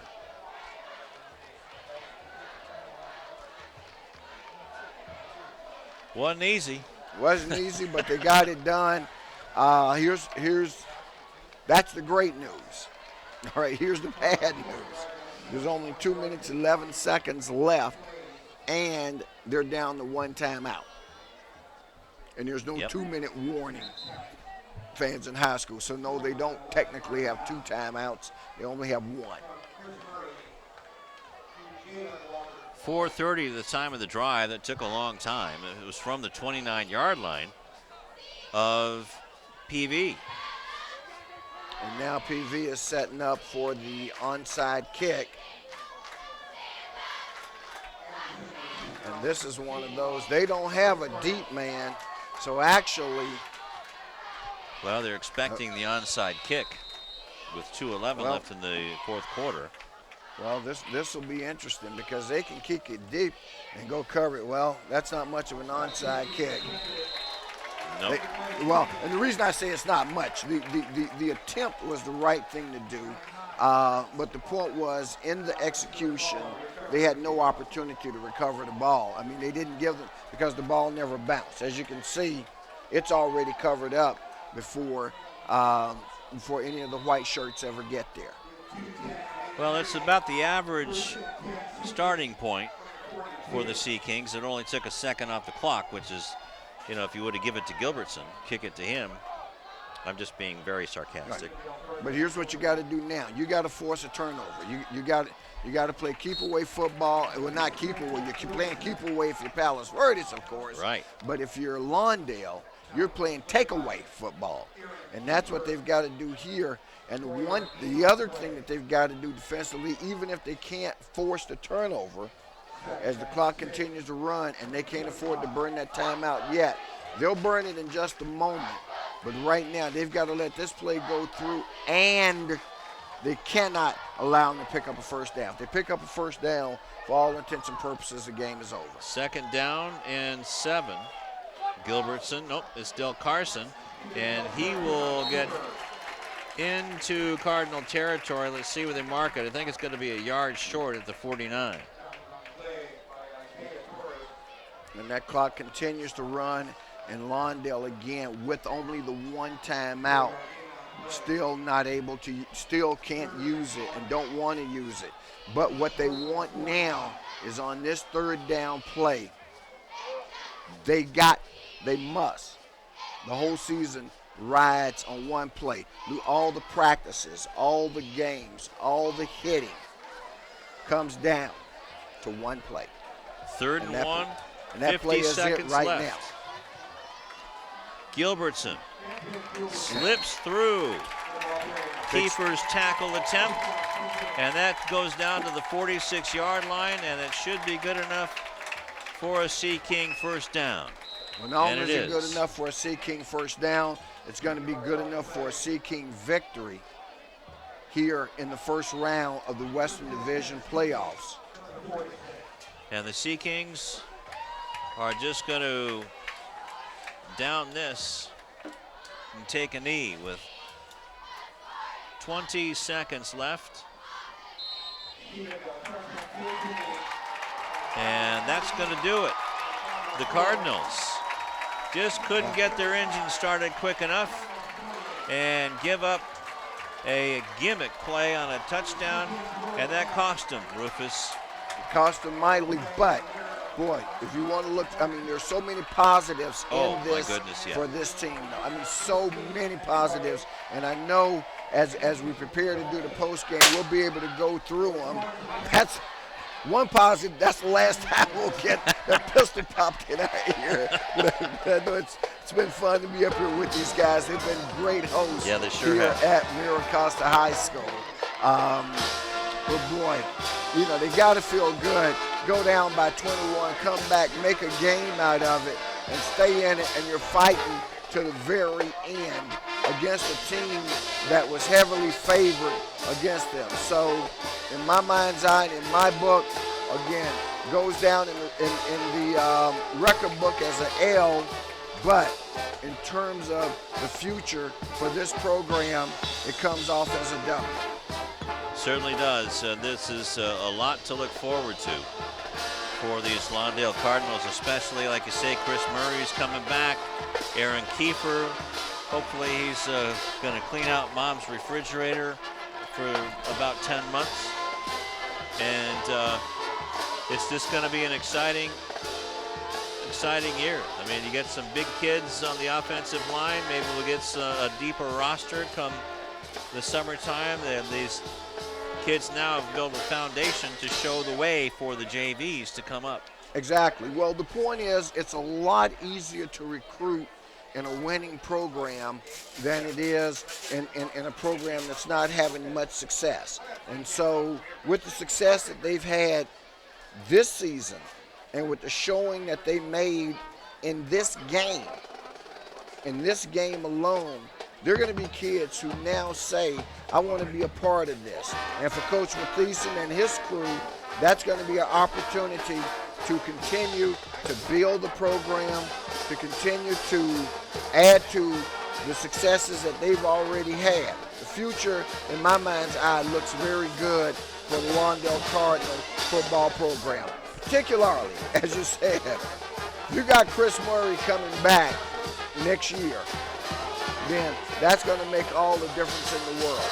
And I know that, you know, you didn't want to just burn the young man out, but I will say, in some regards, one of the things that was a bit of a surprise, Lou, if you ask me, was the fact that Murray, until the second half, was not utilized as much as one would have thought in both capacities, both passing and running, and certainly on some design runs for him. A lot of times he attempted to create running opportunities off of broken down plays, and this team was just too good. Too good. This Palos Verdes Sea King team was too good for him to just try to make yardage out of broken plays. And boy, their stars showed up and showed out, as they say. Del Carson, their quarterback, again, showed the running threat that he was and continually kept him off balance. And Gilbertson did the same thing as well. And then all the other guys who support them, including their receiving core, Hill and the others. And the one pass that really got him, and that'll be the one when it's all said and done. And you look back and you're prepared, and as a coach, you think you got all the bases covered. And boy, that one base that got away from them, that they just didn't expect, and that was the option pitch from Del Carson to Gilbertson with the pass to a wide open Sean Hill out in the left flat. I mean, there was nobody even around. Nobody on the defense had anticipated that, and that play ends up being the difference in this ball game. That's right. And Gilbertson was the man for the Sea Kings. 171 yards and 23 carries and 2 touchdowns. And Chris Murray, the quarterback for the Cardinals, 7 out of 16 after he was 1 out of 4 in the first half. And 7 out of 16 for 88 yards, 2 touchdowns, but he was sacked 3 times and had 1 interception. And so Chris Murray really did step it up, that's for sure. Right, so in essence, in the second half, he was 6 out of 12. Right. So, yeah, like you say, a lot to look forward to, but then the Palos Verdes Sea Kings, they will look forward to the winner of Oxnard and Torrance, and I'm sure that they want to stay on this side of the Conejo grade. If it's Torrance, then they'll play at Torrance. If it's Oxnard, it'll go to a coin flip for them. All right. Well, while we're waiting around for some interviews, why don't we take a timeout and come on back with those interviews. Back here at Miracosta High School, let's go down to Sebastian. Coach, 28-35 loss tonight. How do you feel about this one? You guys pretty much came all the way back and had a chance to really beat this Palos Verdes team. You know, we knew we had a shot, but it was going to come down to mistakes and being physical. And, you know, when you're in the playoffs, mistakes get magnified. You know, they made one big mistake on that field goal, and it was a huge momentum swing for us. And, you know, just in the second half, they settled down. They lessened their mistakes. We started to make a few more. And, you know, I think the physicality of that team kind of took over and wore us out a bit. And you guys regained a lot of that energy back with that block punt right before halftime. And what else do you think just went wrong with this team? You guys had a lot of bright spots as well, but what, if you could just pin it to one thing that made you guys lose focus tonight out there on the field, what would it have been? It's just, you know, it's a lack of experience. There's a lot of juniors, there's some sophomores out there, and none of these guys have been in this situation before. I mean, this team hasn't been in the playoffs since 2009. I don't think the school's had a winning record like this since it's reopened. So a lot of it came down to lack of experience. These guys didn't understand what the intensity change was going to be, how much this game changes in a playoff environment, and how those mistakes do get magnified. So I think it was definitely a learning curve for these guys. A lot of these juniors, you know, we got a lot of them coming back. Hopefully they've learned from this and they understand, you know, when you make big mistakes in a playoff game, they're even bigger. Definitely, you talk about learning curves. We were just talking a minute ago. You're talking about your defense is going to take the biggest hit. A lot of seniors are leaving. Yeah. So, how do you feel about rebuilding that side up next year? And what do you guys have going down there? You know, some young guys are going to have to step up. That's going to be a team with some one-way guys that are sophomores or juniors, and then some of these juniors this year are going to have to step up and go both ways. Guys like Jalen are going to have to continue to play both sides of the ball. BJ is going to have to play both sides of the ball. Even Chris Murray may have to play a little bit of corner next year. Well, Coach, good luck to you. Great season. All right. Back to you guys. All right, thank you very much, Sebastian. Some interesting thoughts by head coach Rick Mathieson, saying that some guys are going to have to step up, and maybe there's some guys down at JV that will be a surprise. Well, and hopefully they will. It's off season. It's passing league. Presidio got Austin Manigo, so let's go down to Austin Manigo. Austin, your final game wearing that Cardinals jersey. Obviously not the outcome you guys were looking for, but you still have to be proud of what you guys accomplished this year, making the playoffs the first time since 2009. Yeah, we're very happy we made the playoffs and finished way better than we thought. We thought we were going to come out with a win, but came up short, but we gave it our all. And Coach came up to you after the game and congratulated you for being a part of this team and what you guys have done. What did that mean to you? It meant a lot coming back from Cabrillo and back into Lawndale. It was kind of weird, but Coach welcomed us, had open arms. All the coaches welcomed us, and this coach is real good. I know you don't want to use any excuses. Your shoulder was a little hurt a couple weeks ago. We saw it in the game here against Santa Monica. How was the shoulder tonight? Shoulder was great. You know, I've been doing a lot of physical therapy, strengthening, and doing my own exercise at home, and it felt pretty stable. I didn't even wear my brace tonight, so really well. Well, congratulations on everything you accomplished, and thank you. It's been fun watching you here on CityTV. Thank you. Guys, back to you. All right, thank you very much, Egidio. Another good job by you. And why don't we take another timeout to try to figure out who our player of the game and tip of the hat is tonight. All right. We'll be back after this.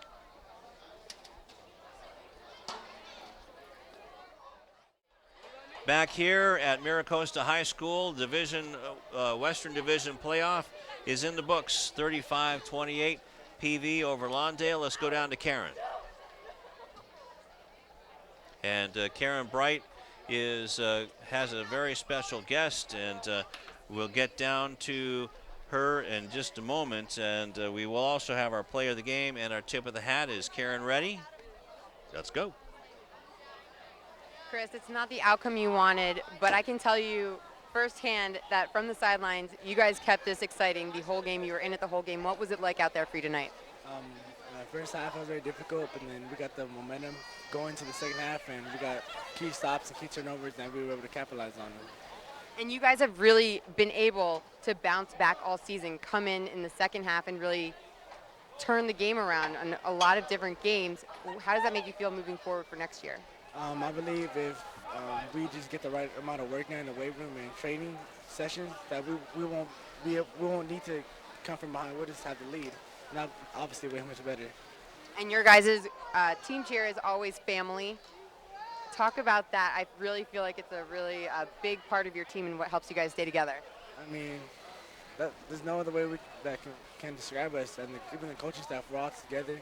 And I've even known some of the players from past experiences from Pop Warner, so we all just know each other and love each other very much. And how do you think this will help you for next season moving forward? I'm sure none of us want to feel this way ever again, so we'll do anything it takes to never feel this way again. Congrats on a great season. Guys, back to you. All right, Karen, thank you very much. Good job by you all season long. And that pretty much said it, Rufus. Just the attitude of Chris Murray. This one hurts. It's going to be in their stomach, and it's going to eat away at them until summer football starts. Until summer football starts, until the first kickoff of next season. That's right. Unfortunately, that means you got a long time to live with it. That's right. But if you're Lawndale, at least you get to lose some of this thing, because guess what? And I'm gonna make this segue a little bit. I know we got other stuff to do. You do get to go out and watch your fellow athletes, the Lawndale Cardinals basketball team, which is one of the best basketball teams in Southern California. You get to watch those guys play. That's right. Lob City is going to move to Lawndale, that's for sure. And let's talk about our player of the game and our tip of the hat. It's time for that. Well, player of the game, and I know you've got his stats. I mean, that one's pretty easy. We just heard him talk to Karen Bright, none other than number 12, Chris Murray, quarterback for the Lawndale Cardinals. That's right. Turned it on in the second half, and 7 out of 16 for 88 yards, 2 touchdowns, although he was picked off once and sacked at least 3 times, maybe 4 times. But he is our player of the game. How about our tip of the hat? Tip of the hat tonight goes to one of the juniors, one of the returning guys that Coach Mathieson was talking about, Jalen Walker, and, of course, DeJuan Ballard and some others, along with – all right. So DeJuan Ballard, who returned 82 yards, the blocked field goal attempt, with no time on the clock in the end of the first half, that really set them up. That's right. Because they used that momentum and came out in the third quarter and scored another TD to tie it up. So DeJuan Ballard, Jr., who's coming back next year, we're looking at big things from you. You are the Tip of the Hat Award winner for tonight's game. All right, and tip of the hat A, it goes to Isaiah Torres for getting his big paws on that ball to block it.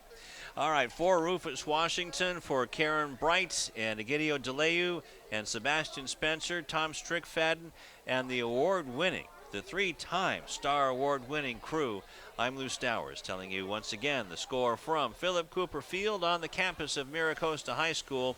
The Palos Verdes Sea Kings advance in the Western Division CIF playoffs with a 35-28 win over the Lawndale Cardinals. Until basketball season, so long.